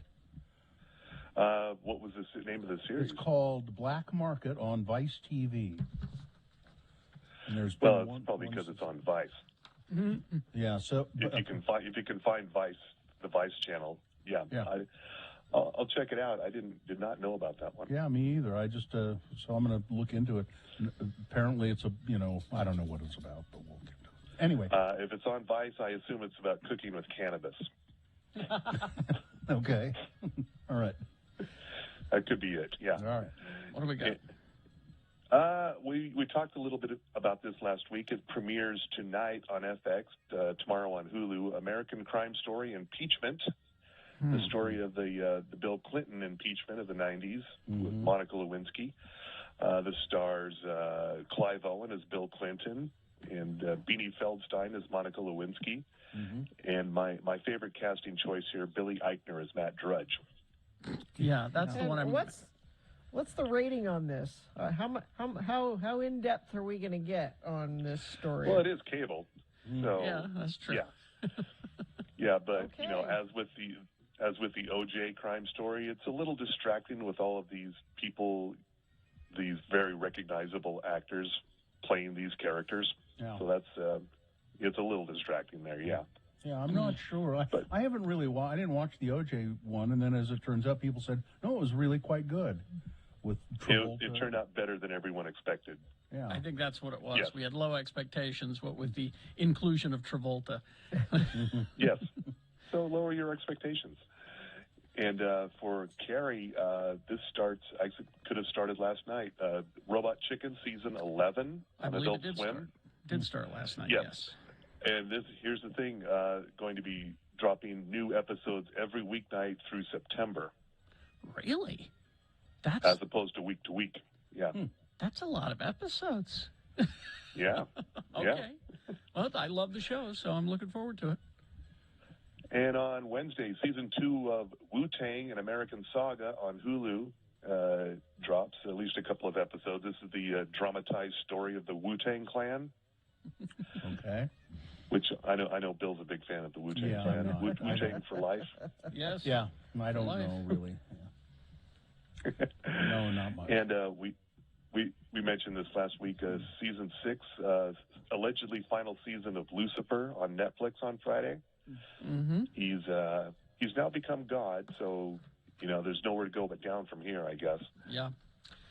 Be careful what you wish for. Now is that the one? Yeah. I started watching it, from the season 1, and it's where he's fighting crime with. Is that the one? Yes. Fighting crime with some good-looking detective. Yeah. Of course, he also runs a nightclub. Yeah, and he's as you would expect. Yeah. Okay. Yes. Yeah, it was just. I mean, it was interesting, but it was just a little too much for me. It was too. It's a guilty pleasure of mine, and that show loves Los Angeles. Mm-hmm. Right. And here's a new one. This is a Canadian import. If you watch anything on IMDb TV, which you can get through Prime Video, it's also a standalone app. It's free. It has ads, but IMDb TV, new comedy buddy cop series called Pretty Hard Cases. And this is notable because it stars Meredith McNeil from the Baroness von Sketch show. Oh, okay. Yeah, I like her, yeah. Yeah, and also Adrienne C. Moore from Orange is the New Black. Ooh. And it's sort of a buddy cop comedy, but 2 women. So, if you liked The Heat with Melissa McCarthy and Sandra Bullock, this is sort of a lighter version of that. Okay. Pretty Hard Cases. All right. Yes. All right, I'll look for it. And as we mentioned last week, season 2 of The Real Housewives of Salt Lake City on Sunday on the Bravo. Oh, that means we'll start checking in with Victoria again, right? Yeah, we got to have her check in. All right. She watches it so we don't have to. Yeah, because Lord knows Bill Frost doesn't want to do an in-depth on No, can't help you there. No. I was loath to even mention it but there you go. And also, if you're missing Mayor of Easttown and small town Pittsburgh, Pennsylvania adjacent murders, American Rust on Showtime premieres on Sunday. This stars Jeff Daniels is a police chief in Southwest Pennsylvania. He's investigating a murder, but it turns out the main suspect of this murder is the son of the woman he's having an affair with, Maura Tierney. Now they actually did a preview episode of it last night. I happened to notice. So my wife and I watched it, and And what did you think? It's really serious. Well, it's murder, Bill. It's very. This is a small town in the Rust Belt, and everybody's drug problems and failed high school ambitions. You didn't watch Mayor of Easttown, did you? No, because it's the show. That's the show. This is very So this somber. is like the feel good hit of the season. Yeah. Most People only smile when they see other people get hurt. Oh, Well, I like Jeff Daniels. well, though. I do that. Yeah. Okay, I get that. Okay. And they still do this. The MTV Video Music Awards Oh, really? Sunday. Okay. Simultaneously on MTV and the CW, hosted by Doja Cat. Okay. And your musical performers are Camila Cabello, Lil Nas X, Machine Gun Kelly, not Lord. She dropped out. Yeah. Yeah, that's right. Because she looked around and went, And, yeah, no, I'm not doing that. And also 21 Pilots, who I still should be held accountable to tell us what happened to the other 19 pilots. I will not rest until I know this. Okay, thanks. And Foo Fighters will receive the Global Icon Award. Ah, good. Will they be there? That I didn't say they will be there. No. I'm sure they'll accept via Zoom because they're smart. But Foo Fighters are everywhere, so I would be surprised if they didn't show up. Yeah, that's true. And that's it for the new stuff this week. All right, Thank you, Bill. sir. Thank you very much. You can read Bill's stuff, BillFrost.tv, or of course is it just slugmag.com? Yes. All right. Thank you, Bill. Thank you. Thanks. Traffic, Gina, please. Crash northbound US 89 at I-84 eastbound. This is in South Weber, off to the right shoulder. That's already a mess due to construction in that area. Crash southbound I-215 west at 8th North. This has been an ongoing issue, probably will be for a while yet. All lanes of traffic blocked there. And crash northbound I-15 33rd South in South Salt Lake. That's affecting 2 right lanes of traffic there. And let's see, friend of the program just reiterating that Highway 89 accident. Slowage northbound Highway 89 from Layton to about Uinta. Thanks for sending that in via text at 33986.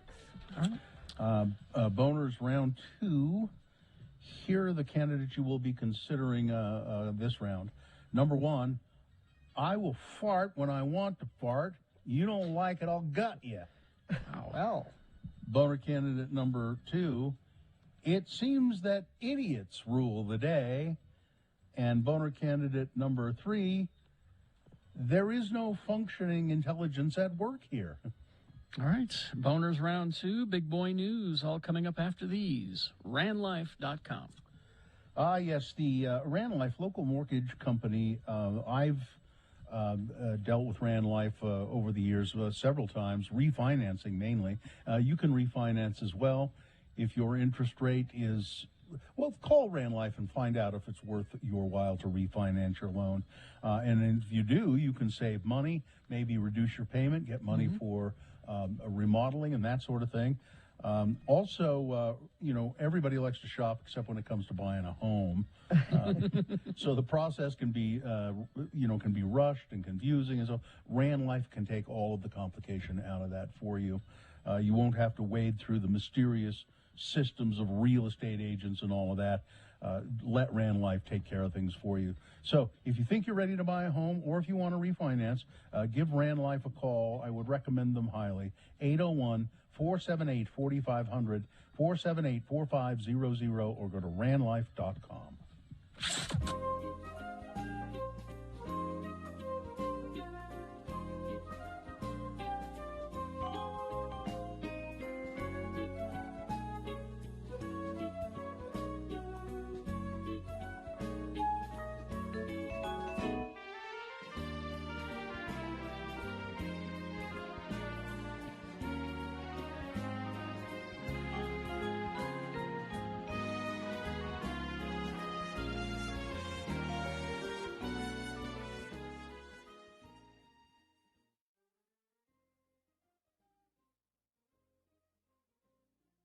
They cataloged 1,568 serials, released over 150 years, and then let people vote on which one is the best serial in history. In history. So not current serial, just The greatest serials of all time.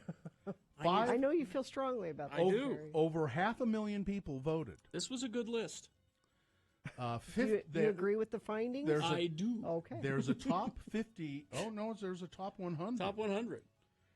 Number 100 at the very bottom got 2,229 votes. I don't know as I've ever even heard of Vanilla Crunch. It no longer exists. Yeah, some of these are gone. It was a Captain Crunch line. Okay. And the mascot was a white whale. But it was delicious. It was just little vanilla balls. Sounds good. They were just delicious. So good. I remember the little white whale. Yeah. Now, do really you yummy. Grins, Smiles, and Giggles and Laughs? Yes. That's 99. Never heard of it. It's a kind of a sugary corn-based cereal. It's shaped like Smiles. Okay. All right, the top 10. All right. Number 10, with 5,051 votes, Wheat Checks. Again, a good utility cereal. I like no Cocoa Puff. Yeah. Number 9, Puffa Puffa Rice. Again, regional. Yeah. They didn't poll me on this. Well, wait. You know, Gina, there's a reason people don't poll you. No one cares for your opinion. Well, so far this top 10 sucks. Number 8, and you've been urging me to get to it. I've been doing the entertaining part of the list. Now we get to the sucky part. Okay. I knew what I was doing. Number 8, Rice Crinkles. See I don't again. know that one either. Number 7, Concentrate. What's Concentrate? I have no idea. That one I've not heard Is of this that a one. British list? I don't even. I don't No, recognize because Weetabix is not on the list. No. Number 6, Wheaties. Number 5, Captain Crunch. Number 4, Honey Nut Cheerios. Delicious. Number 3, a good cereal, Cinnamon Toast Crunch. Always good. You like that I one. like that one. Yeah. Number 2, they're great. Frosted Flakes. And number 1. The absolute correct answer. No, and I don't get this, but I know you love this cereal. Quisp. Quisp. I nearly wore my Quisp watch today because of that. A cereal that should come back, right? It shows up every now and then.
Okay, let's see. It's 8:23. Let's get to round 2 of your boners. Here we go. 3 news stories. These are examples of bad, stupid, or funny human behavior, and you will decide with your vote of these 3 candidates which one is the worst, which one deserves to go forward to boner fight and possibly become boner of the day. Winning here secures a spot in Boner Dome. It goes up against the winner of round 1's voting. Pretty good candidate from an hour ago.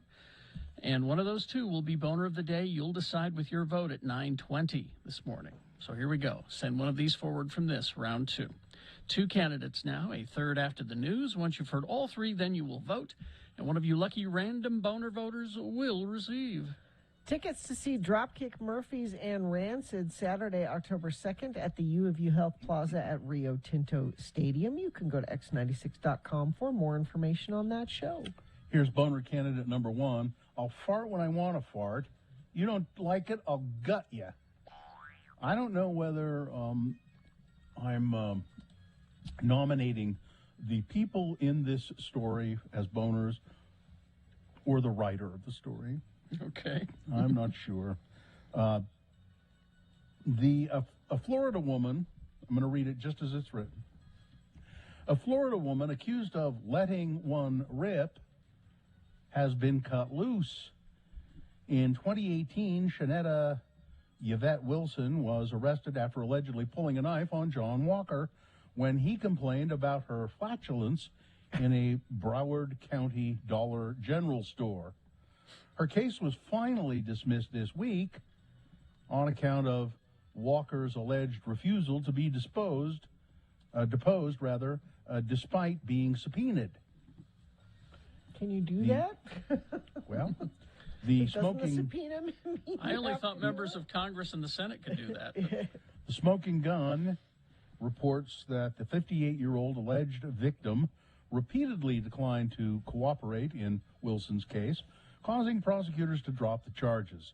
The defense successfully argued last month to have him barred as a witness at the trial because of his actions. Wilson's confrontation with Walker occurred in November of 2018 when he objected to her farting loudly. She is accused of threatening to gut him with a small knife that she allegedly displayed. Walker said the suspect, who is now 40, caused him to fear that he was going to be stabbed. Police tracked down Wilson about a half a mile from where the alleged incident occurred and placed her under arrest, but now she has been cut loose. Boner candidate number 1, I'll fart when I want to fart, and if you don't like it, I'll gut you.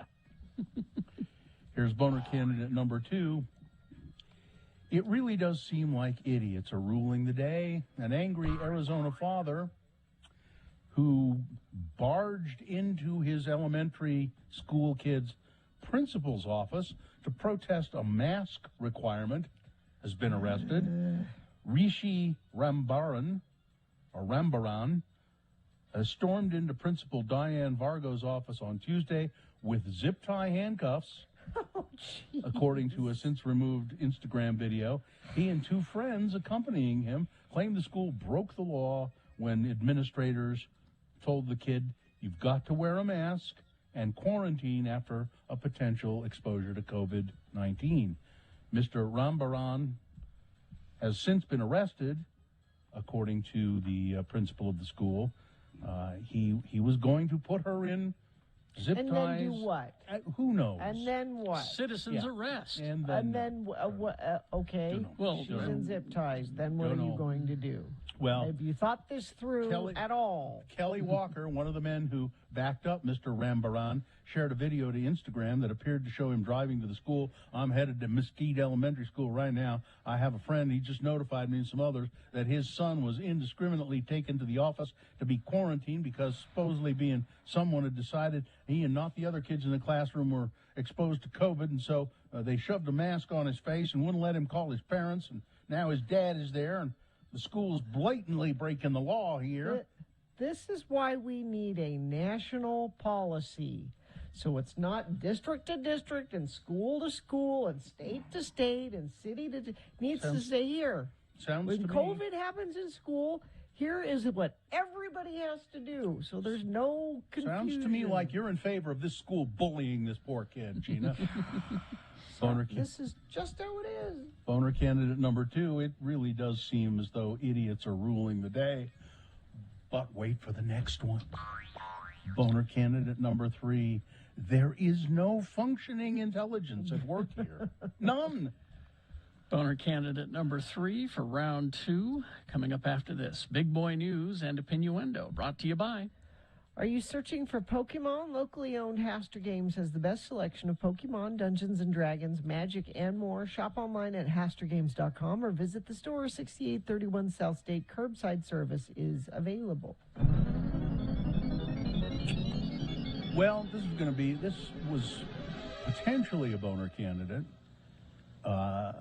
Machine Gun Kelly. Yeah. It says here, allegedly, shoved a parking lot attendant on the set of a movie that he is directing in Los Angeles. No, the parking lot attendant is not directing the movie.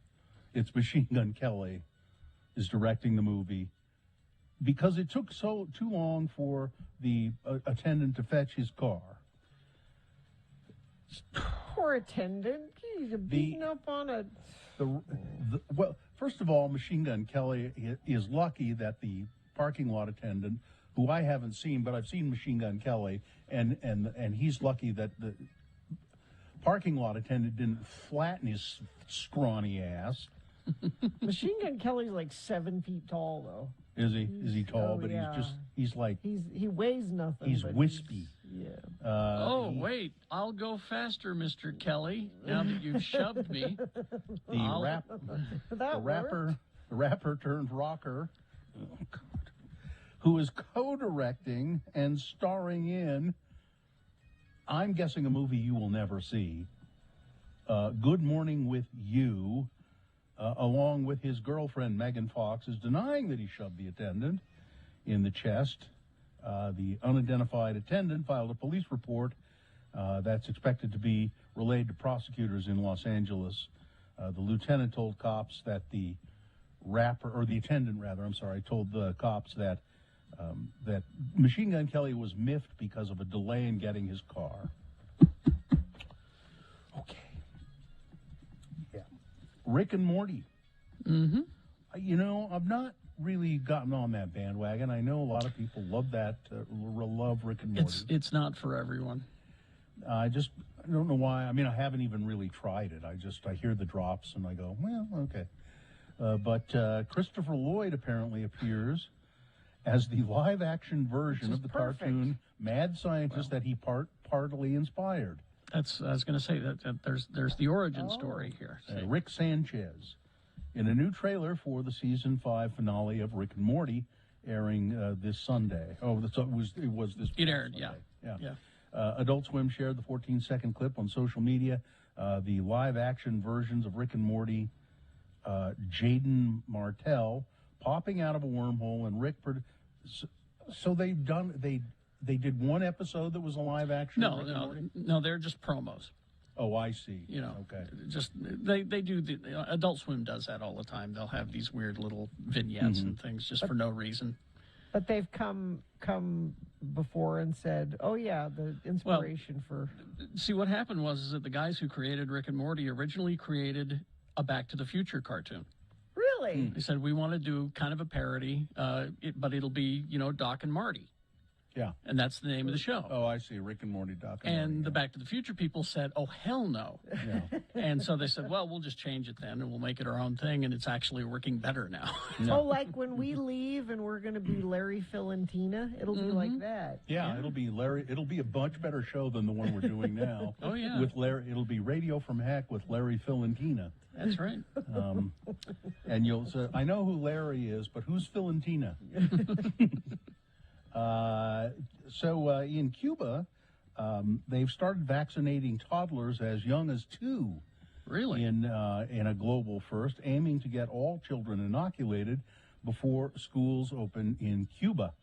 The country of 11 million people is using a locally produced COVID-19 vaccine called Abdallah Soberana. They're not required by the World Health Organization. They're not recognized or anything like that. Local clinical trials, however, have apparently shown that the 2 vaccines have an efficacy rate of more than 90%, according to The Guardian. The country is hoping that the inoculation effort will get its children back in school. And I've heard conflicting reports about healthcare in Cuba, but there are those who say it's an extremely good healthcare system. Socialized medicine, of course, but it's really quite Of course good. you'd say something like that, Allred. You No, want I said everything to be I've heard socialized. conflicting reports. I've also heard that it's a mess, but so I'm not sure. Women protesting against 6-week abortion ban at the Capitol in Austin, Texas on Wednesday. Dozens of people protested that law that went into effect. Jay Janer, Austin American Statesman reporter, says that the Texas law prohibits most abortions after 6 weeks into a pregnancy, and it was effectively given a green light by the U.S. Supreme Court in the dark of night without a hearing on it at all. And this is interesting because this law is obviously unconstitutional. Yeah. And I read some more about it this weekend. It's apparently tough to enforce, but that's not the point of the law. The point is to intimidate people helping someone getting an abortion because you don't want to get sued for 10 grand. The problem is that it's hard to prove that case, but you're going to have to pay a lawyer to do that anyway. Yeah. In Utah, the news is being hailed as a success for anti-abortion advocates, but a cause for concern for abortion rights supporters who worry that the law could serve as a blueprint for future legislation, especially with conservative Supreme Court majority. Abortion rights have long been in the crosshairs for some Utah Republican lawmakers, with legislative sessions often featuring bills aimed at preventing or discouraging the abortion procedure. I think what they're going to find, Republicans, is that you've overstepped. I think so. I think that's what you're going to find. A surfer has died after suffering what's referred to as a catastrophic shark attack. A surfer in Australia, the man who was not named is thought to have been in his 20s or 30s. He was attacked on Sunday. Fellow surfers and bystanders were said to try to give aid before paramedics could respond. The surfer died after the attack on Sunday. He was severely mauled by this animal. He lost an arm and in the attack suffered a large laceration on his back, and they were not able to save him on the beach. This will never happen to me. No, because you're not coordinated enough to surf. No. Yeah. So there's this new business in Utah, which I think is kind of odd. So pocket knives, have always been, guys have pocket knives, right? Yeah. You have a pocket knife. So you can clean your teeth? Sure. Isn't that what you do with them? Huh? No? You ever seen an old guy picking his teeth with his pocket knife? Well, it's usually not with a pocket knife. It's So anyway, there's a new business in Utah. It's a woman-run business. It's pocket knives for the ladies. It's called Brighton Blades, and they come in wonderful pastel colors. And to do what with? I would like a pastel-colored pocket knife. Yeah? I don't know why These are this for is women only. Just for the ladies. I don't understand. Just for the ladies. These are cheery, wonderful pocket knives. And I don't know. It seems kind of silly to me. Sports weather traffic. Well, this is gross. I almost can't talk about it. Okay. And there's a video that I refuse to watch. So as I'm reading the story to you, I'm covering it up the picture with my hand. A Clemson football fan may have to make a trip to the Mayo Clinic after scarfing down an entire container of mayonnaise during a game. The fan was amped up for Saturday night's Duke's Mayo Classic, Clemson versus Georgia. A guy showed up with an enormous tub of mayo and proceeded to scarf down as much as he could. One of those giant bottles. And apparently, this is what they do at this game. Other people were like smearing it all, mayo all over their bodies. What? Why? Because sports, For what? Gina. Because But sports. I like football, and I want my team to win, so I eat an entire... I don't understand. That's sports. Weather. I also don't understand why this high pressure doesn't, go bother somebody else for a while. We've got mostly mid to upper 90s and smoky conditions all through the week until that decides to move out of here, which may perhaps be on Saturday. Looks like our soonest chance for some showers and thunderstorms and maybe some wind to move some of that smoke on its way. Let's hope for that. Today, high of 93. Traffic has been a big issue this morning. I think some of these issues have started to clear up, but if you're coming southbound from Davis County trying to get into Salt Lake, it looks like you're having trouble any way you come there, unfortunately. Also crashed northbound I-15 to eastbound I-215 collector ramp. This is in Midvale. The right lane is blocked there. Crash northbound US 89 at I-84 eastbound freeway in South Weber. That one is off to the right shoulder. Crash southbound or eastbound SR 201 at 44th West in West Valley. The left shoulder is being affected there. And what are you seeing? You can text into us like this person did. Accident on the ramp from northbound I-15 to 215 where it splits. Cars on both sides, center of the splits, debris in the road, no emergency vehicles yet. That was about 10 minutes ago. They sent that in via text to 33986. Thank you for that. Scott Hale is offering a $39 AC end of season, $49 furnace preseason, or tune-up for both for only $59. Call 801-264-HALE. Here's boner candidate number 3. There is no functioning intelligence at work here.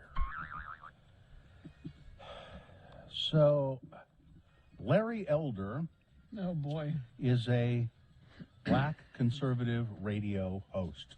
Mm-hmm. He says he's a libertarian. Mm-hmm.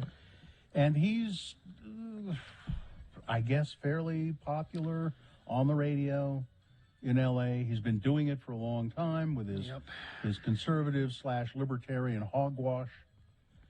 He now is saying, he is running for governor of California to unseat Gavin Newsom, and there is a chance that he could do it.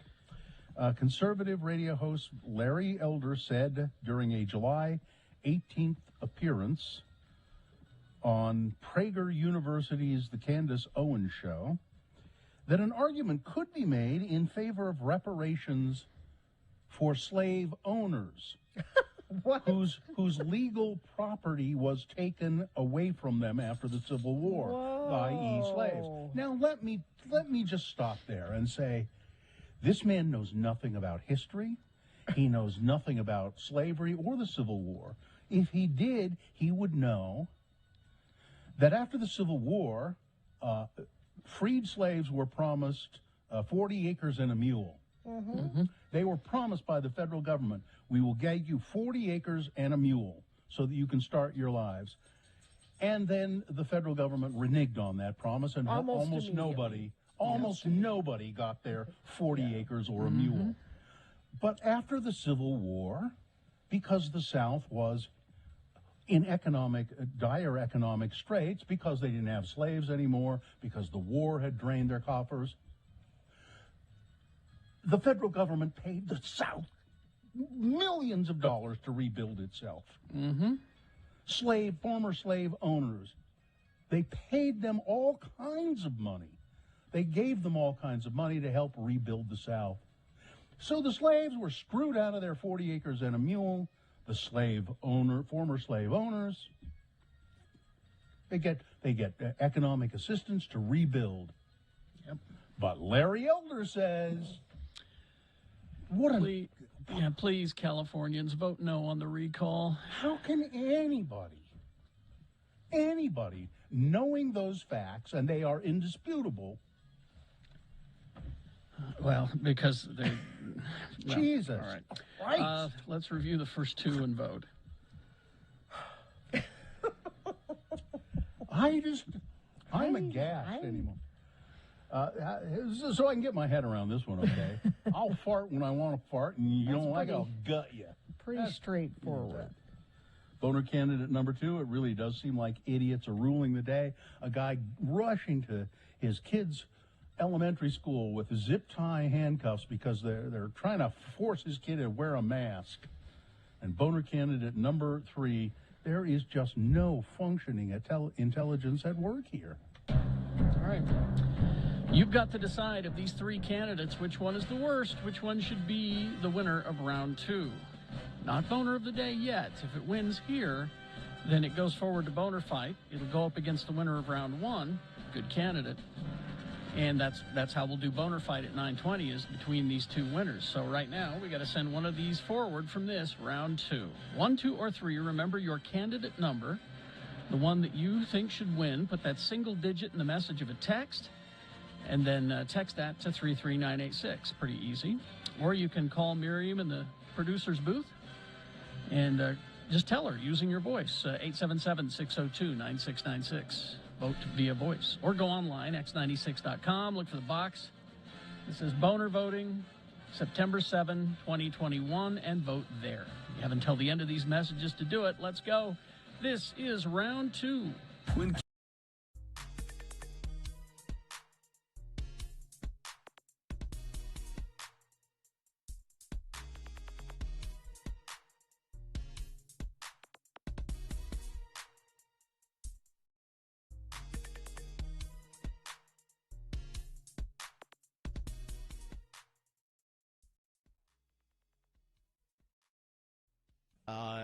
We found a pair, my wife found a pair, I should say, of clown shoes at the DI. A giant Sad pair. dead clown. That's immediately what I thought was dead clown. How else do they end up I went right to dead What's clown. What's sad about a dead clown? It's a day of celebration. Depends on where you find him. Yeah. If you find him in the forest, that's kind of sad. It's a gigantic pair. I think they were, I'll take a picture of them and present them next week. She bought them? Yeah, for my kid. Giant pair of, they're plastic, but they're meant to be, you can wear them. A giant pair, and I think they're pastel, like baby blue clown shoes. Is there a law that says clown shoes should always be red? That's what I thought. Yeah, That's what I thought. they're red. The nose is red, the shoes are red. It seems to me they were, yeah. And was he excited about the clown shoes? Thrilled. Congressman Bozo would like to put forth the following law. The clown shoes will always be red. You know, I proposed this many years ago. I think we should have a National Clown Day where everyone in the United States, by law, everyone, by law, is required to wear a clown costume. And I mean everyone, from the president to the members of Congress. You wouldn't do that. If it was a law, you would have stay to. home. Police officer in your home, people could come and knock. Authorities would come and knock on your door, dressed as clowns, and say, Clown check. "Are you? Yeah, exactly. Are you in there? If you're not dressed as a clown, you're going to clown jail." You see, this is why Bill would be an excellent Republican. He fails to see the constitutionality. And that's why the Constitution is suspended for one day. One day, maybe a week. A week. What is the purpose of everybody being a clown? It would humble all of us. It would humble all of us. We would all become clowns. That's why you won't do it. I can see exactly. I think National Clown Week, Really? and everyone has to dress as a clown for an entire week. You'd have to go to old folks' homes and dress the retirees and the shut-ins as clown. Even if it meant just as something as simple as just putting a nose on them. Question. Yes. What about people in comas? Yes. Because they need to be humbled. If you've ever met a bunch of people that are surgeons, people performing surgery, and the patients, everyone. Right. And now a surgeon, he couldn't wear the big dumb gloves, but he could maybe have to have a nose on under the mask. Mm-hmm. All of that. All right. I think I'm gonna. You elect me, the mayor of Salt Lake. I'll start it in Salt Lake. It'll be Salt Lake Clown Week, and everyone in Salt Lake will have to dress as a clown. Now, luckily, I live in unincorporated Salt Lake, so. You'll be. But if you come into my city, all right. No clowning around. Oh. All right. That's where the term clown fever will come from, people who are sick and won't come in.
Okay.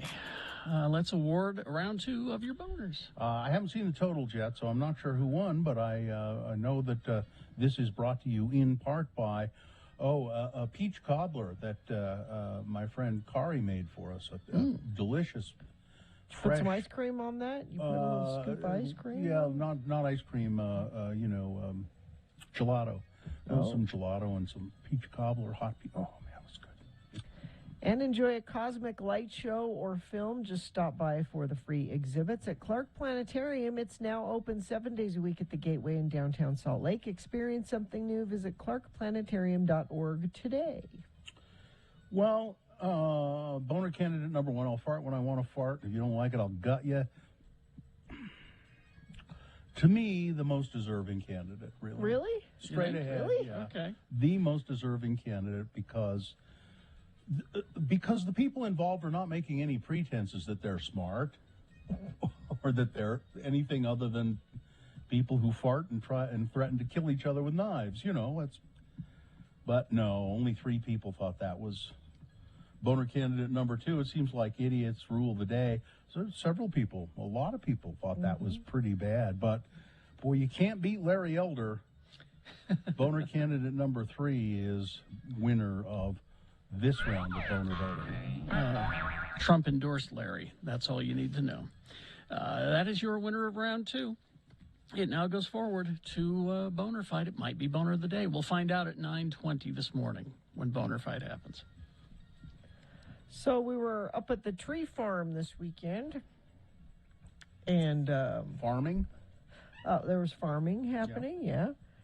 And we have one watermelon out of all the possible watermelons. One looked like it was a good candidate. We picked it too soon, though.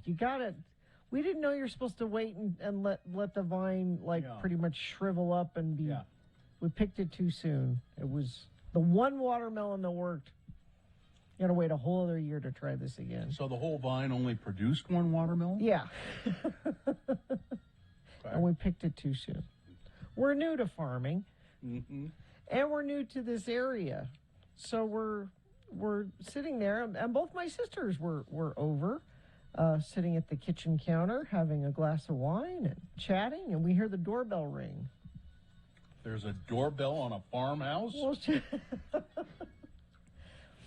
and go to the door, and there's a cowboy standing there. Cowboy hat, suspenders. I'm surprised he knew how to use a doorbell. I'm your neighbor. Came to introduce myself. Oh, okay. Tex is my name. And I said, and my husband was in the other room, and I said, we've been meaning to go around and meet the neighbors, but because of COVID and stuff, we haven't felt like maybe it was a good idea to go. Go knocking on doors. He's like, I think people make too big a deal out of that anyway. Yeah. So then my husband comes around the corner and invites him in. He didn't hear. I don't think COVID's a big deal. Anyway, well, come on in, neighbor. I don't know. Where are you from? What's your name? Joe? And so Joe's being neighborly. So can I offer you something to drink? Oh no, I'm fine. And as they're walking into the house, they walk into the kitchen, and he sees a bottle of wine on the counter. My sister's sitting there with a glass of wine, and he said something I wasn't expecting. He said, "Oh well, if you have alcohol, I'll take a." He was coming over to feel us out, like. Yeah. Come to find out, after talking to him a while, sounds like the neighbors all got together and trying to figure out who we are and what. I think they're from Salt Lake City. I think they're this. I think they're that. I think that husband's Indian or something. My guess is he left more mystified than when he came in. But I don't know if they drink or not. So I'll have a beer. So.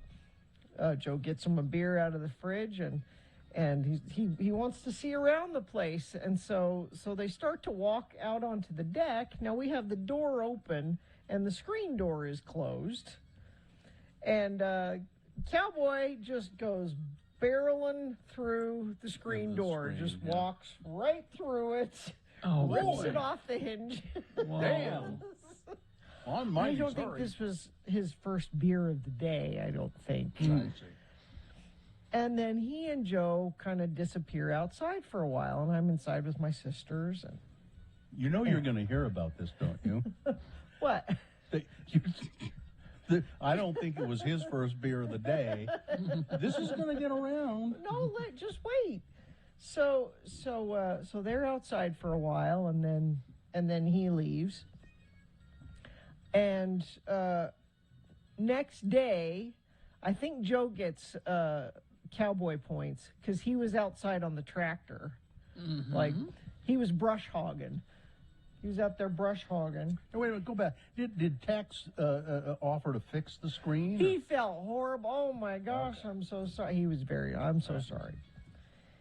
So Joe's out there brush hogging, and Cowboy comes out into the field, walks up to him with a little a sack, and And he said, I just want to apologize for last night. I don't know if I said anything that I shouldn't have said or did anything that I shouldn't did.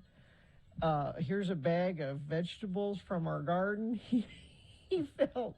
So he knew he was drunk. He knew. He knew that he screwed up. And now the entire listening audience knows. No, and he you're was going to so hear about it. sweet. He was so sweet.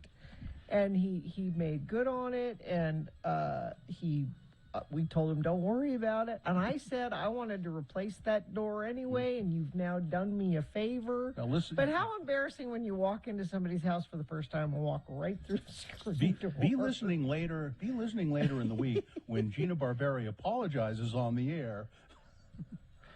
No, I'm saying he was very sweet and made nice. Screen door? What the hell's a screen door?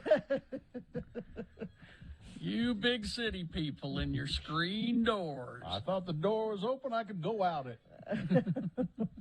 Yeah. I've Very done that. nice. I've actually. But have you gone back with a bag of vegetables and apologized later? No, I just never went back. Yeah. I just never talked to him again. I never wouldn't went have. back. No. I wouldn't have. All right, traffic, Gina. Apparently everything is bad. Yeah, I mean, Todd is actually going to be late for Tuesday Tunes with Todd because getting into downtown Salt Lake, if you're coming from Davis County, is next to impossible right now.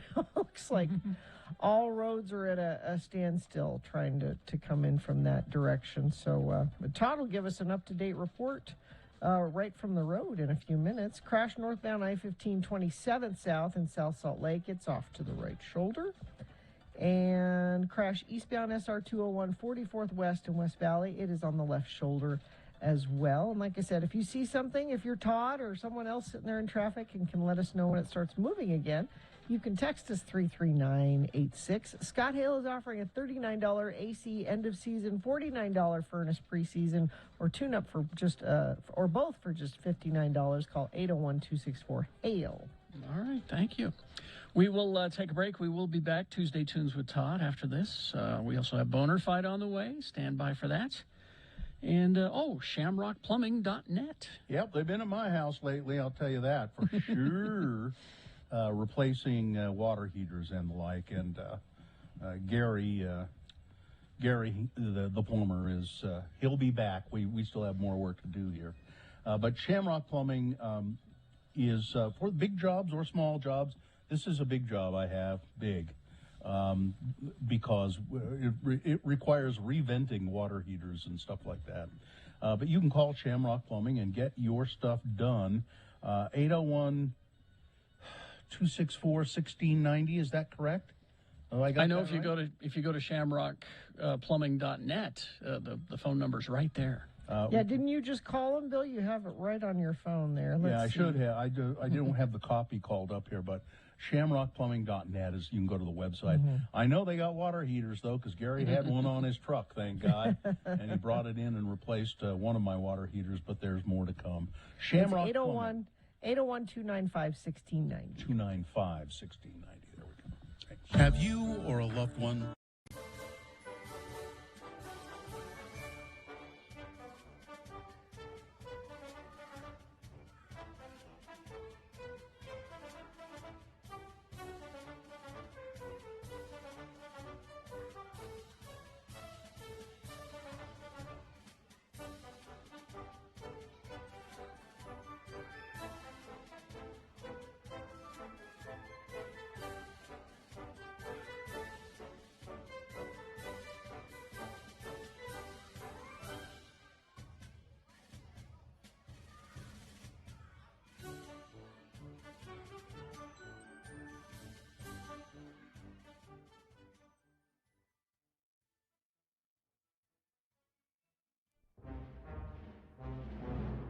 It is the 23rd century. Humans have left the lowly confines of planet Earth and have sought their destiny among the stars.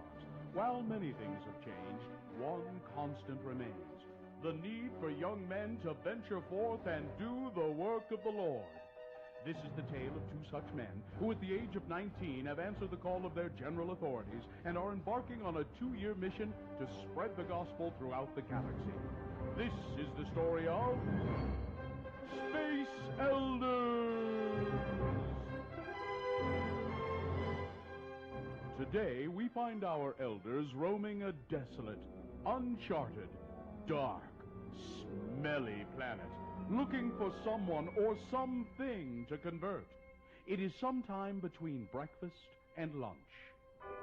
Oh, man, I don't feel so well. I warned you against eating eggs you found in the middle of nowhere on a planet that isn't even on the map. But I was hungry. Besides, they were tasty. Well, if you don't feel well now, you have no one to blame but yourself. Come on, we're falling behind schedule. How can we have a schedule on a planet with nothing on it? We won't know if this planet is uninhabited until we explore some more of it. Come on, let's go. What the flip? Lehigh, help! Ew! George, it looks like your breakfast isn't setting well with you. What the heck is that? Looks like the planet is inhabited after all. Get it off me! Stand back. I'll take care of it. Oh, hi, ma'am. Who are you? And why in heaven's name are you pointing what appears to be a flamethrower at my companion? Name's Ripley. Lieutenant Ripley, and I'm about to torch that little critter before it gets a chance to make a run for it. Hi, my name is Newt. Well, it's nice to meet you both. I'm Elder Christiansen, and this is Elder Jensen. Hi. We represent the Church of Jesus Christ of Latter-day Saints. You know, the Mormons. We were wondering if you'd ever heard of our church, and if so, if you'd like to learn more. Enough with the chit-chat. I need to kill that monster before it grows any bigger and has a chance to fight back. Now, Lehigh, wasn't it? If you would just stand back a bit so I can get a clear shot at your friend's chest. What? I will do no such thing. All that little critter has done is ruined a perfectly good suit for Mr. Mac, and as long as there's a chance in heck of converting either it or its mother, we would prefer that you leave it be. Do what you have to do. God knows I will. Look out, Butch! Burn, you bastard, burn. Sorry, I meant the alien thing, not your companion. Butch? You okay? Butch, speak to me. Is this the end of Butch? Will Lehigh take a shot at converting the alien queen despite the char-broiling of one of her offspring by Lieutenant Ripley? Will Newt get to say anything else in this episode? Tune in next time to hear... Say, Lehigh, you know, these things aren't half bad cooked, you know. Hey, has anybody got any Tabasco sauce? In the next titty-twisting episode of Space Elders!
well, you know. No pee breaks, people. No pee breaks. Oh. Because... Tuesday turns with Todd on X96. Fan for pal. Brought to you by the Stateroom Presents, bringing you concert experiences at the Stateroom, Commonwealth Room, Eccles Theater, more. Check them out at thestatepresents.com. Okay. Fine. I guess if we have a sponsor, that means I can't go to the bathroom. No. You have to talk to Todd on the phone because he's stuck in traffic. So how is the traffic? Are you pulled over at least, Todd? So I made it I jumped off of the freeway at about 23rd North and cut through the Union Pacific North Yard and got onto 3rd West, and I'm currently in the parking lot of Diversion Eatery. Oh, well, there you go. Why don't you just go in there and get something to eat when we're done here? I don't think they're open quite yet, but for lunch, that sounds like a good plan. Anyway, yeah, it's a mess. I'm just looking on my traffic map on the car, and it's still slow from North Salt Lake all the way in. So, yay, if you're trying to go to work today, big fun on the freeway. Todd is the program director at X96. He's responsible for allowing us to be on the radio. So if you have any complaints about us, call him, will you? Also, Todd picks a lot of the music along with Corey O'Brien, most of the music that goes on the air, and likes to bring us a little something special on Tuesdays. So what have you got for us? So I have a brand new song from Eve 6. Of course, you remember them from the 90s and into the early 2000s. Yeah. We've always gotten along great with those guys, and they've got a new album coming. And if you're not following Eve 6 on Twitter, you just need to do it. It's hilarious. Max Collins just doesn't care anymore. His tweets, this is the best thing on Twitter right now. So follow Eve 6 on Twitter. And they're putting out music, and again, they don't care. Like, they just are doing what they want, and it's quite enjoyable. I've always liked them, and I still do with this new persona that they have. And they've got a new track that's called "I Want to Bite Your Face." Well, there you go. I want to bite your face. Okay. Yeah. Oh, all right. Is it from an album? Do we have an album? Yeah, I believe they do have a new album coming, although it's not available yet. Okay, all right. It may or may not be. I didn't get a chance to do all my full show prep because I'm stuck in the car. So. Okay. Well, let's get to it then. A brand new, I know, hard to believe, brand new track from Eve 6. I Want to Bite Your Face. Tuesday Tunes with Todd, X96.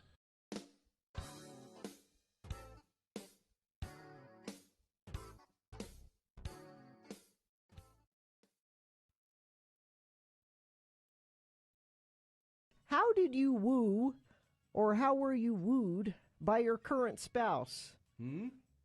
How did you know they were, quote, the one? Thank you for considering my question. It was the neoprene bustier. That's how I knew. You should tell people about them. Don't just say that. That's how I knew she was the one. It was it was the neoprene bustier she was wearing. I went, yeah, she's the one. Yeah, that's the one right there. We were at a live studio audience up at the Einstein's Bagels in Olympus Cove. Mm-hmm. And she was there with her friends. I have to credit Artie Fufkin, actually. Really? Because I sat there, and Artie overheard me. I was like, yeah, I want to go and ask her out. But I just... And what was great is that she just didn't care. She was having none of it. She was tired. She was dragged there by her friends. She didn't care. And Artie said, well, you know what you do. You pass her a note.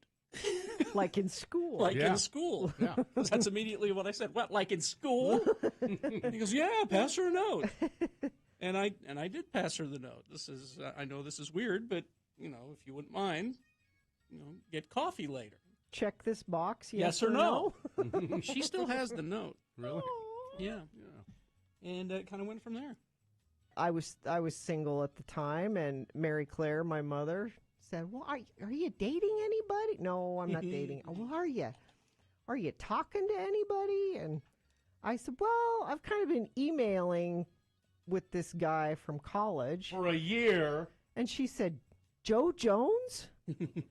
She totally plucked his name out of the air. And I said, how did you know? And she said, because he was the best looking guy you went to school with.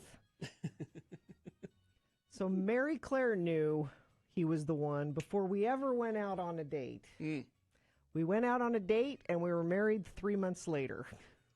It was, I guess you could say it was a year of wooing via email. 3 months. It took 3 months for his divorce to be final, right? That's another story. Have heard that song before. Does that make sense? What you're saying there, yeah. I predict it will be in a one of those chop ups in a comedy movie. Montage? A montage. Thank you. A montage in a comedy movie. Eve 6, man. Eve 6. I want to bite your face. Well, even though they don't care anymore, they still write catchy songs. Like it's just there's no way for them to be anything but catchy. I want to go everywhere with you. I want to share underwear with you. I don't know that I like that part very much, but That's my favorite part, actually. Brady texts in and says, first he wants to put my heart in a blender, and now he wants to bite my face. And I guess some things never change. Thanks, Brady. And you know, Gina, you will not in any way, shape, or form ever have to share underwear with Eve 6. I hope not. Don't. There's no hoping about it. It won't ever happen. Thank you. That makes me feel better. Okay, good. I'm going to walk through a screen now, so. I'm leaning toward liking that song, actually. Okay. I'm leaning toward liking You're it. allowed. You're allowed to do that. Sure. I'll have to hear it again. We'll see. Anyway, Todd, we'll see you at the meeting later. Oh, I can't wait. I know you can't. Thank you. Thank you, and Tuesday Tunes with Todd. Turns with Todd on X96. Ready for mail. Okay, let's take a break. We will be back with Boner Fight and a reasonable amount of news, all coming up after this. X96.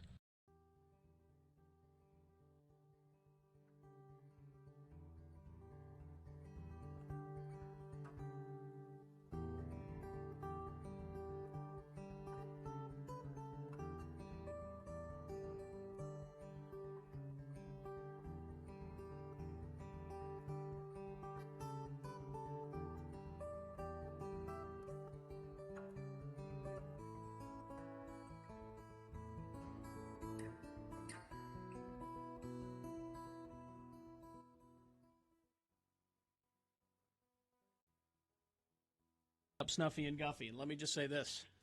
Mm-hmm. What has happened, we look at the camera, what has happened to Snuffy and Guffy is a tragedy, all right? They're still on, aren't It's they? a crime, what is happening. You know when they recast Bo and Luke Duke on the Dukes of Hazzard? Same thing. It's exactly that. It's exactly that. I actually heard one. Recently? Yes. Yeah. Oh, they're still using it. They're still using the jingle, and and it's like imitations of our voices that we did. Yeah. It's a crime. You only would have heard it if you listened to the Cocteau Twins. It's a crime. What is happening with Snuffy and Guffy? Man. All right. Well, it's time to do the news. You can't do that. I was never clear which one I was. You were? You're Guffy. Guffy. Carrie, Bill, Snuffy, Guffy. It's easy to remember. So I was Guffy? Yeah. Okay. It just never mattered. That's why I was unclear, because it didn't matter. There were no, they didn't have any clear character traits. They were just two hillbillies. All right. Big boy news, and it's a tragedy. I'm telling you, it's a crime. What is Actually, happening? I guess they did have. So me, Guffy, yes, was the henpecked one, right? Wasn't I always the henpecked one in the commercials? That was one of Well, his. my wife says I can't. Exactly. I've got to go to Smith & Edwards and get myself a new belt. My pants keep falling off. I'm looking to see. Oh. What? You have Do some? we run some Smith & Edwards I was in one of wondering our if stations? our country station had that. But No. Nope. Well, they're just 17 seconds, so I doubt they have the characters on them. There's always something going on at Smith & Edwards. Oh, that's just Pete. Well, Pete would hate that I just said that. That's just Pete. You outed him, You outed the Carrie. character. Yeah. All right. Big boy news and Opinnuendo now brought to you by Smith & Edwards. the Country Boy Sure, Store. why not? They got everything you want if they can find it. Send him a bill. We ought to send them a bill, and they'll pay us in Army surplus. That's right, Snuffy. I mean, I'm telling you right now, you listen to those ads. It is a crawling. What is happening? Let's see if I can get. I done nuts there for a minute, Yeah. didn't I? Edge! I'm telling you, Edge!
Okay, we've got Boner Fight here in about 5, maybe 6 minutes. So before that, a reasonable amount of news brought to you by The Stateroom presents Creating Concert Memories at the Stateroom, Commonwealth Room, Eccles Theater, and beyond. For more information at thestateroompresents.com.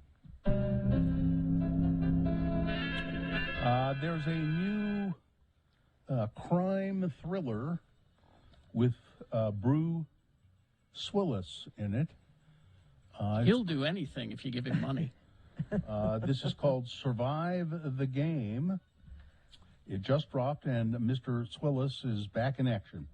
The movie stars Bruce Willis, Chad Michael Murray, Sarah Romer, Zach Ward, and Sven Tamel.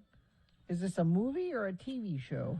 It is, let's see, this is the plot. What we know of it goes as follows. When cop David, Bruce Willis, is injured in a drug bust gone wrong, his partner Cal pursues two criminals who shot him to a remote farm owned by a troubled veterinarian. Oh, no, it's probably a vet, like an army vet. It says troubled vet, but it's probably not a veterinarian. It's, Probably.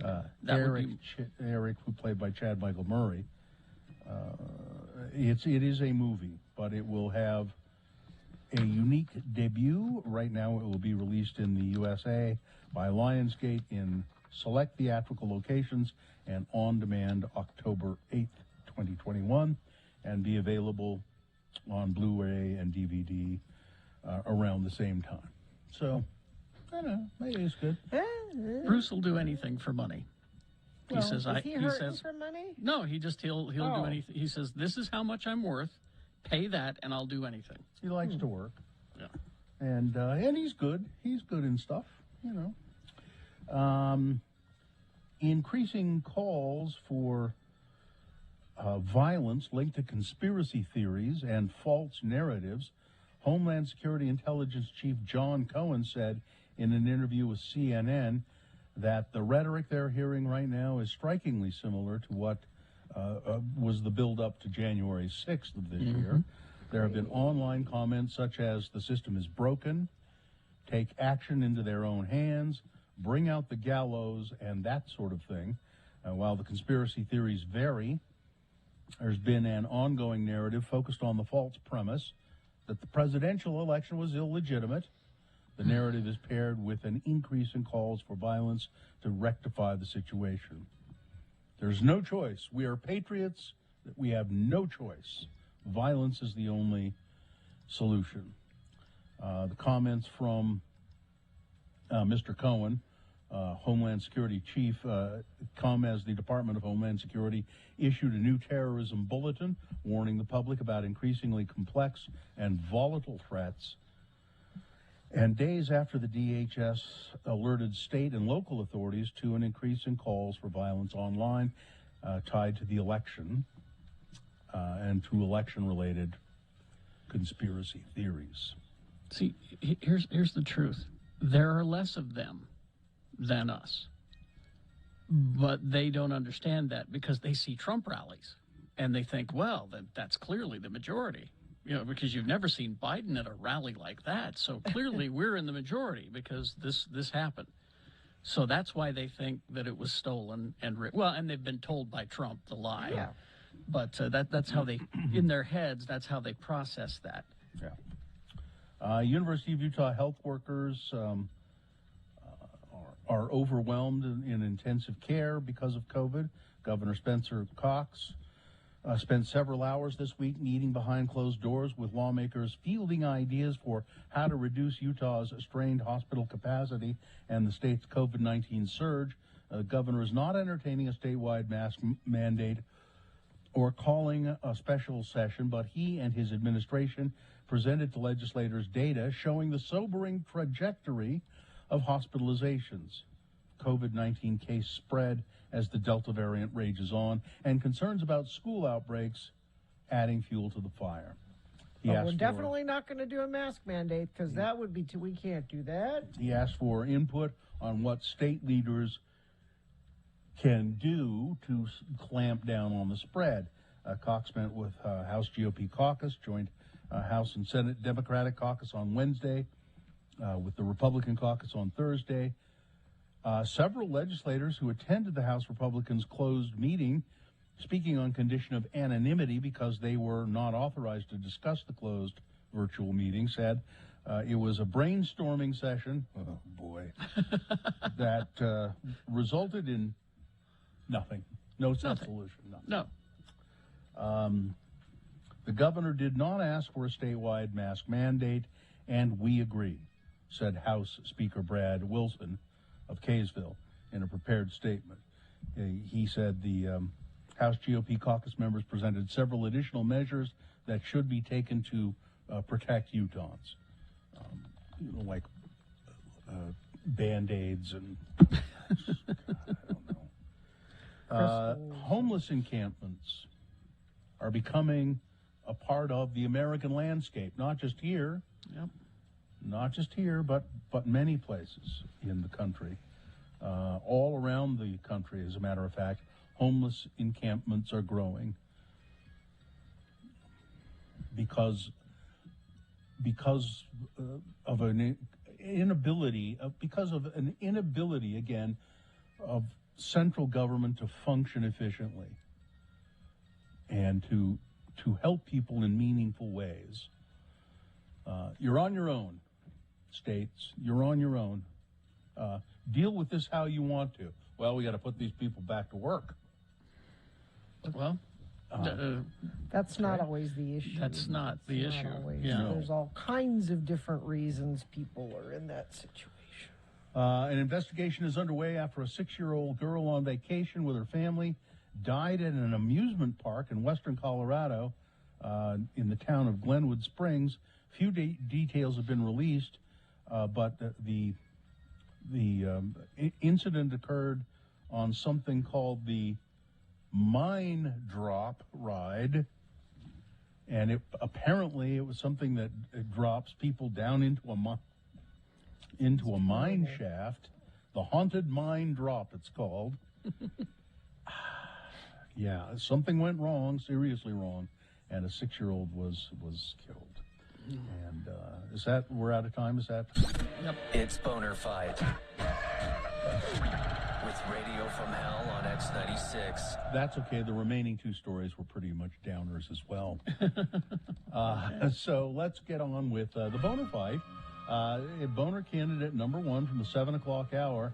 Hey, buddy, ease up on the gas, will ya? Come on.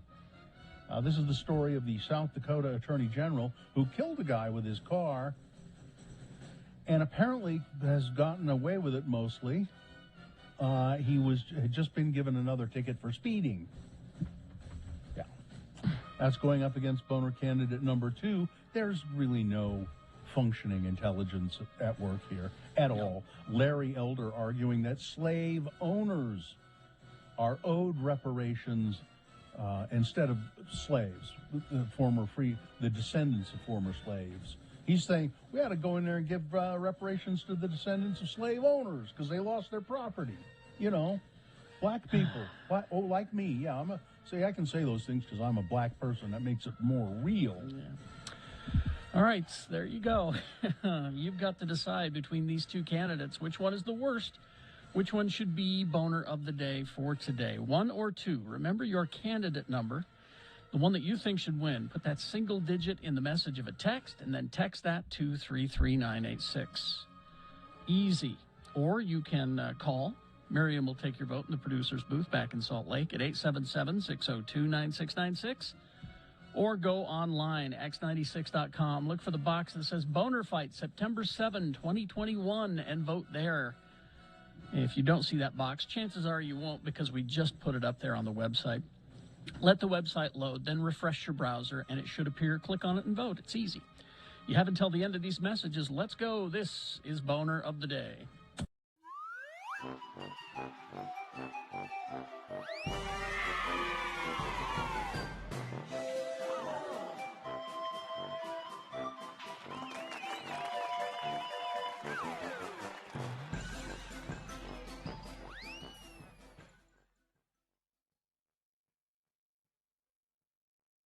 Radio from Hell with Carrie, Bill, and Gina.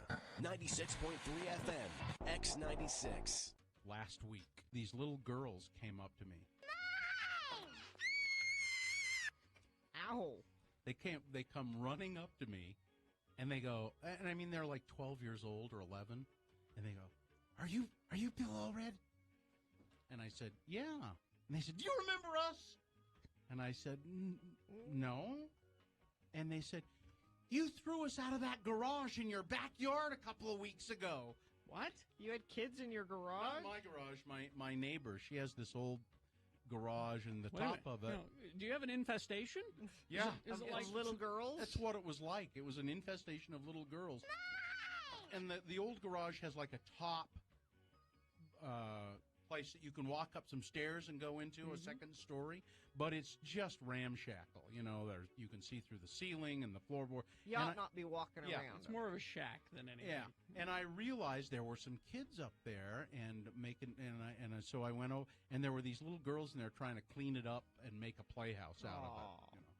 You know, and a fort. We want a fort. Yeah, and I was nice to them because I said I know how attractive this is to want to do this, but it's really not safe. Plus, it's filthy. And I mean, they had cleaning equipment in there and all of this kind of stuff. And I said, it's really not safe. Yeah. So and there were other kids coming down my driveway and stuff to go up there with them. And I said, so come on out and please don't do it anymore. And they haven't. I could have I was going to put a lock on the door for my neighbor. And I haven't gotten around to it, but I don't think anybody's been up there since. Yeah. At least I don't think so. But then apparently there were some older kids who recognized me, apparently. So they were just really excited that they had been thrown out. Kicked us out. They kicked us out of that place. Does that mean Jonesy's going to scream like that someday? No! Is that what? Probably. Is that what girls do? Yeah. Hi. Being there for kids is super good fun. Who is that? Who is that that says super good fun? It's a PSA for some kid thing. But you don't know who it is? Nope. Hi. Being there for kids is super good fun. I love that. All it takes is a little know-how. All it takes is a little know-how. Yeah, super good fun. 96.3 FM, X96.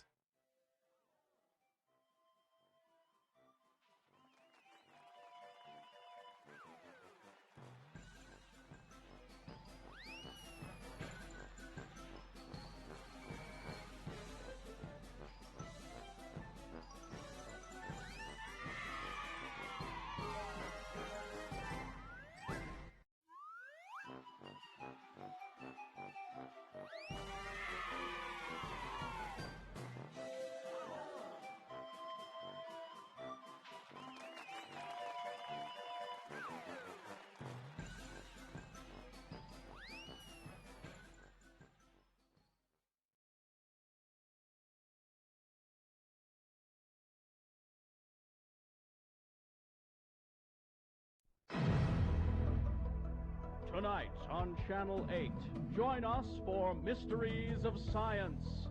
Our scientific staff explore unanswered questions that have boggled the minds of the scientific community for years. Hello.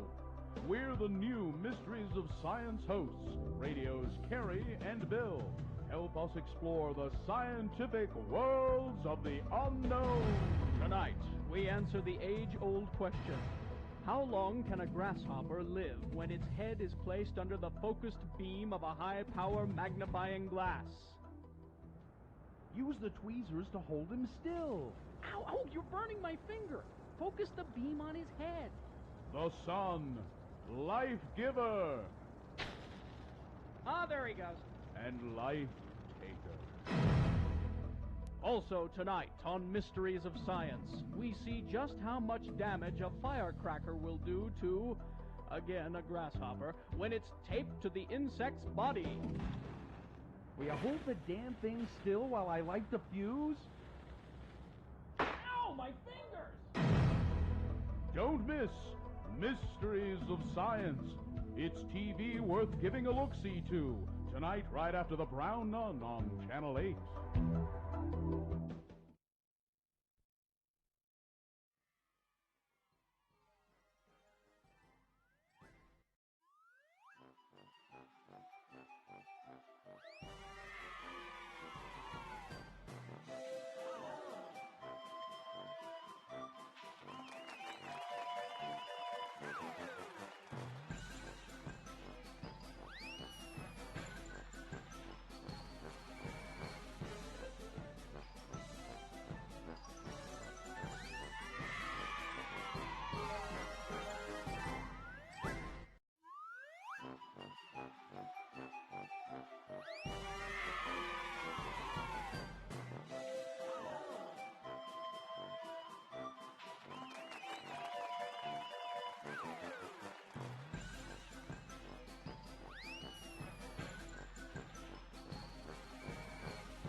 right, let's.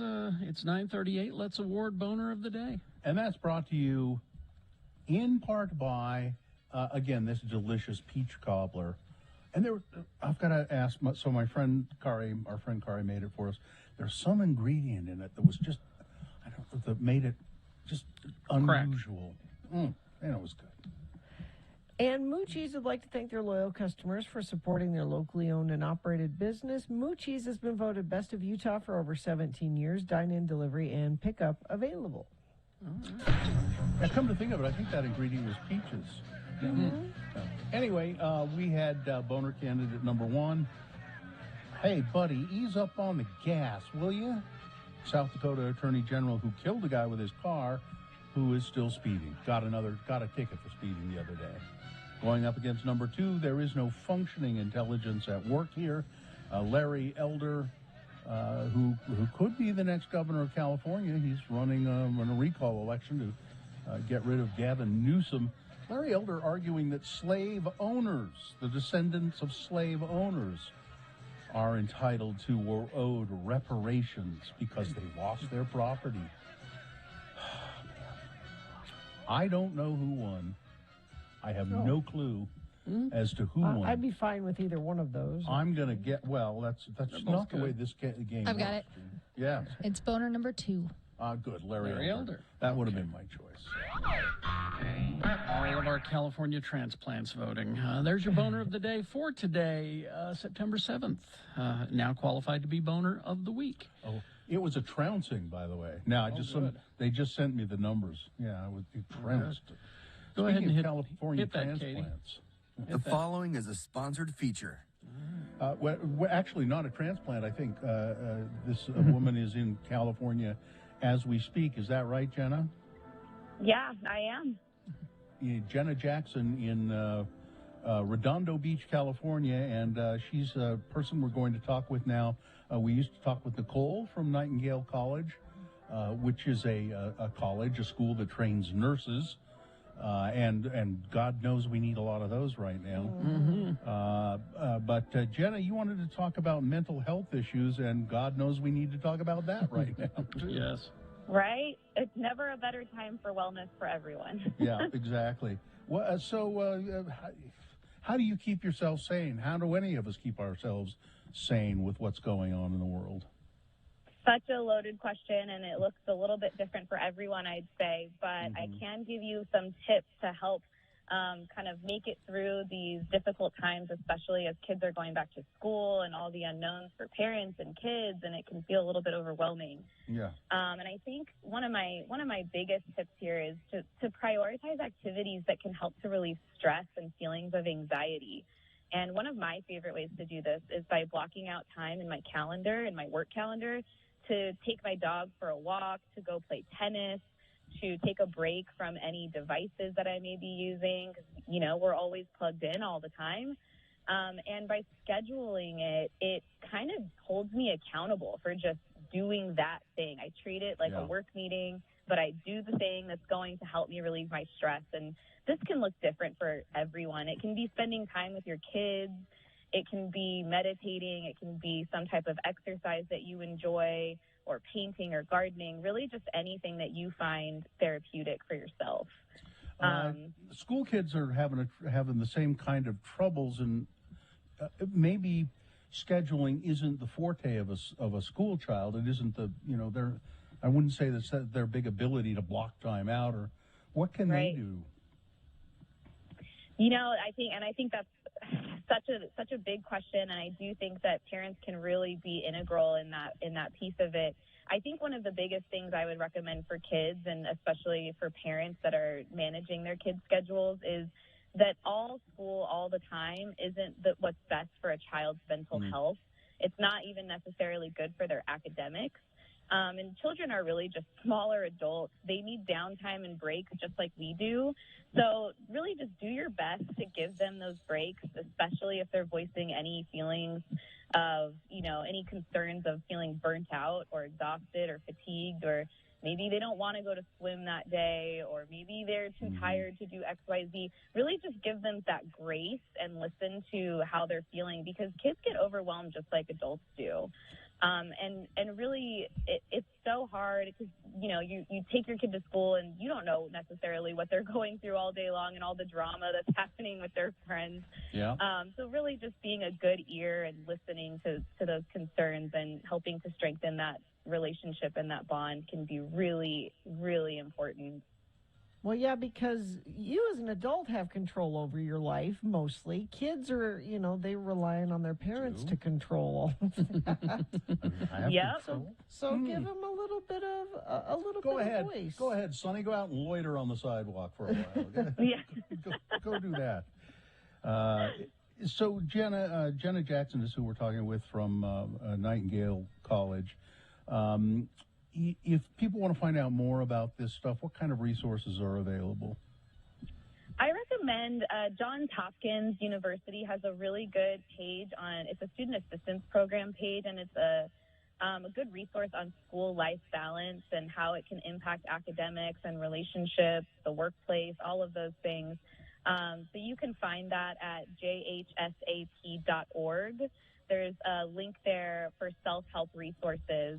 And I think another good resource to keep in mind is drugfree.org. And really this is kind of to look out for different other more serious mental health conditions that aren't just stress or feelings of overworked, but maybe something a little bit more concerning. And it kind of gives you some tips for signs to look out for, just so that you can, catch anything before it becomes a serious problem. All right. And then you want to know more, you can go to about Nightingale College. You can just go to the Nightingale College website, which is what, Jenna? Sure. Good question. I believe nightingale.edu. I think you're right. All right. Thank you. Nice to talk to you. We'll talk to you again soon. Thank you so much. Have a good one. Bye. All right. Thank you. All right. We will take a break and we will crawl towards the exits after these. X96.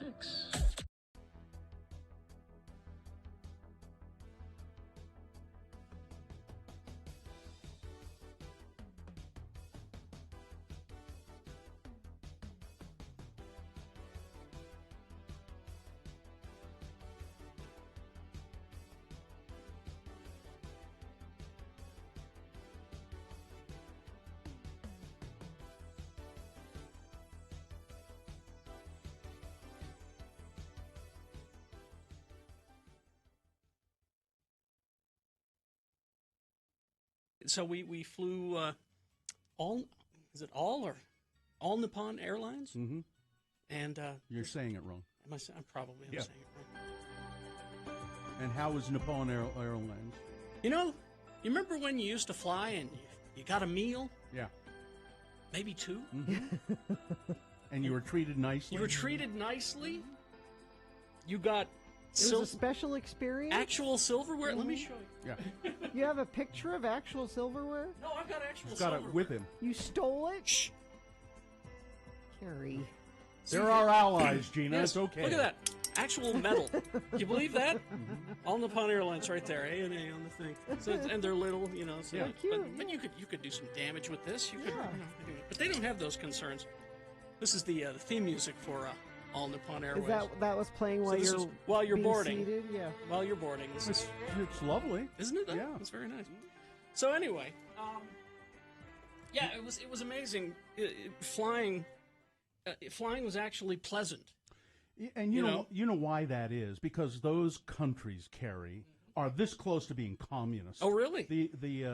Well, if that's the case, we could learn from them. The government subsidizes the airlines quite heavily in most other countries. How about that? Maybe that's something that should be looked at, because everywhere I went throughout Tokyo and Seoul and Busan, the streets were clean. People had jobs. It was such. They seemed happy? They seemed happy. But, yeah, I had a wonderful time. Just, here it is. And this was you want to go back, this don't was you? No, this was on a loop. And you know how my earworm is? Yeah. It stayed with you? Oh, you do? You know the tune? Yes.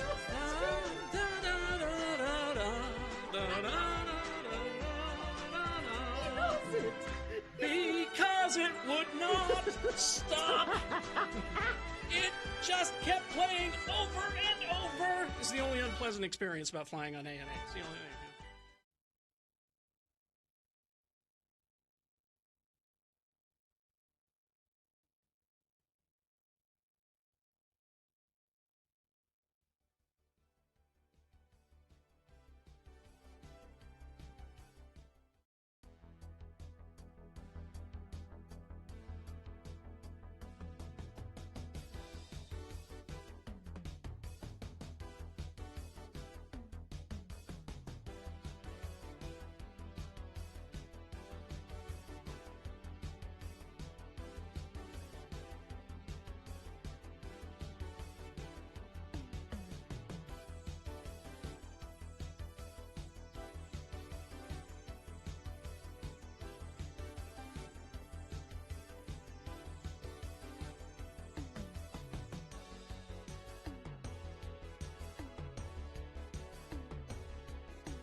All right, 9:50. Didn't you go to the movies, Carrie Jackson? I did, and so did apparently everyone else. Now, so do you want to talk about it now, or do you want to talk about it on Geek News? Or? No, I can tell you about it now, because the box office for Shang-Chi was huge. It was 90 mil, broke records. People and that's wanted in theaters. That's in theaters only. Yeah, they're not doing like they did with Black Widow. It's just in theaters only. It's because they don't want to have to pay out to anybody else because they're going to have to give money to Scarlett Johansson. So I won't go to just a general screening because I'm still freaked out about the COVID. So we all pooled, and when I say we, I mean Geek Show, we all pooled our money and bought a theater. How much is that? I think it's like it's less than 300 or maybe 250. It's not as expensive as you would think. Yeah. And so we purchased all of the seats in a theater, and then there were like just 10 or 12 of us in there to watch the movie. And we did that on Saturday. And it was quite good. It's a character I'm not familiar with. Anytime Shang-Chi showed up in comic books for me, it was if he was guesting in the Avengers or if it was in Mighty Marvel Team Up or, you know, I never read the title, so I'm only passingly familiar with the character. But it was really something because the movie started in one place and then went to another. The martial arts were really amazing. And it was really cool to see Michelle Yeoh doing wire work again. Oh, really? Yeah, she's his aunt, and she's in this magical city of Talo, I think is how you say it. Hello. And she's training Shang-Chi to, you know, he's already a very gifted fighter, trained by his father, but she's showing him how to take it even further. And so you get to see Michelle Yeoh doing what she does best, and that is the wire work and the kung fu. It was great to see her doing that She again. still does that. Oh yeah, she's amazing. And like I said, it started out as a on the ground, gritty kind of kung fu movie, and then it went to this, magical place where there's magic, and I hesitate to say because I don't want to spoil it for you. Yeah. But just really interesting. I want to see this guy in the Avengers. Is Are that any of the possible other- in the? Are there any of the other characters in it, or There's any Marvel characters? There's some brief appearances by a couple of Marvel characters, but this is mostly it's an introduction to the characters, so they're busy world building and teaching you about him and his powers and what the 10 rings can do and all of that stuff. So it's a lot of universe building in this one. So Kind of like Black Panther, right? Yeah. Similar to. Doctor Strange is involved in this somehow, I think. Not No? yet. No, Oh, I not thought I yet. heard you say that at some point. No, his sidekick is Wong is in this, and he and Shang-Chi kind of get to know each other a little bit. Oh, Doctor Strange's sidekick. Yeah, his partner Wong. Yeah, but It was a Twitter thing over the weekend. I saw that apparently he was a stock photo model. Yeah. And so all of Simu Liu, the actor. Oh, the actor. Oh, he really was all these stock photos of him, like in offices and pointing at a computer. Yeah. And working with his white friends in the office, and. I thought for a second you meant that the character was also a stock. No, he parks cars for a living. Oh yeah, in the movie, yeah. But I really enjoyed it. Of course, I'm biased as hell because the Marvel stuff. I've been reading it since I was 7. So, but he had his own imprint, his own. You just never read it. This character. Yeah, had his own. What happened was back in the 70s, Marvel wanted to do a kung fu comic based on the TV show, with David Carradine, because they were doing adaptations from other things, and they said, well, we should do a kung fu, and the kung fu people who owned it said, oh no, we're not interested in that at all, and so Marvel said, fine, we'll do our own, and we'll call him the master of kung fu. Yeah. How about that? And I think they're happy that they did that now, because they don't have to share with anyone, and they can do what they want with it. I enjoyed it. 9 out of 10 rings. We only took 1 ring off of the rating because of the gratuitous use of Hotel California, but that's all I'm going to say. Okay. So when you go to not the just theater, any use of Hotel California, but gratuitous. It's not as bad as I'm making it sound. Okay. When you go to the theater, so you've rented the theater, but you go there and you have to mingle with people to a certain extent in the lobby and all of that, right? I mean, it's not like they close the whole place down. No, you just zip through. You just get right to the theater, wave your hands around, and get the air circulated, and then sit down. I think that you should have an escort. If you've rented the theater, they should provide you with an escort to the. Right this way, sir. Yeah. It should be Front Row Joe. All right. Let's do the promo and crawl towards the exits. Coming up on Wednesday's Radio from Hell show. At 6:45, it's Things That Must Go, but we are nearly out. So send your must-goes to radiofromhell@x96.com, and we might be able to help. At 7:45, Dr. Cobble will be with us to answer your COVID and vaccine questions. Of course, there'll be more on Wednesday's Radio from Hell show on X96. I'm not sure there will be more. I'm not sure there will be more on that show. I don't know if I can. I have the feeling I won't there'll be more. I don't. Well, maybe I'll try. I'll try to bring more. I was really tired today because I couldn't sleep last night for some reason. Oh yeah. Yeah, I don't know. It wasn't noticeable. No. You know, sometimes the weekend, or like they're a 3-day weekend, and I just get. I don't know. It's like insomnia or something when I have to go back to work. I guess I worry about coming back to work. I don't know why. Or, am I going to wake up? I had an extra day off. I slept in. Yup. But I got about 3 hours last night. That's about it. All right, I think we got everything covered, all business, right? Mm-hmm. Fine job as always, Katie. Live long and prosper, bitches. Oh, don't you know who I am? I got salami torpedoes in the fridge. I do. Let's see, I'm not sure who is next. Is it Corey? Corey is next.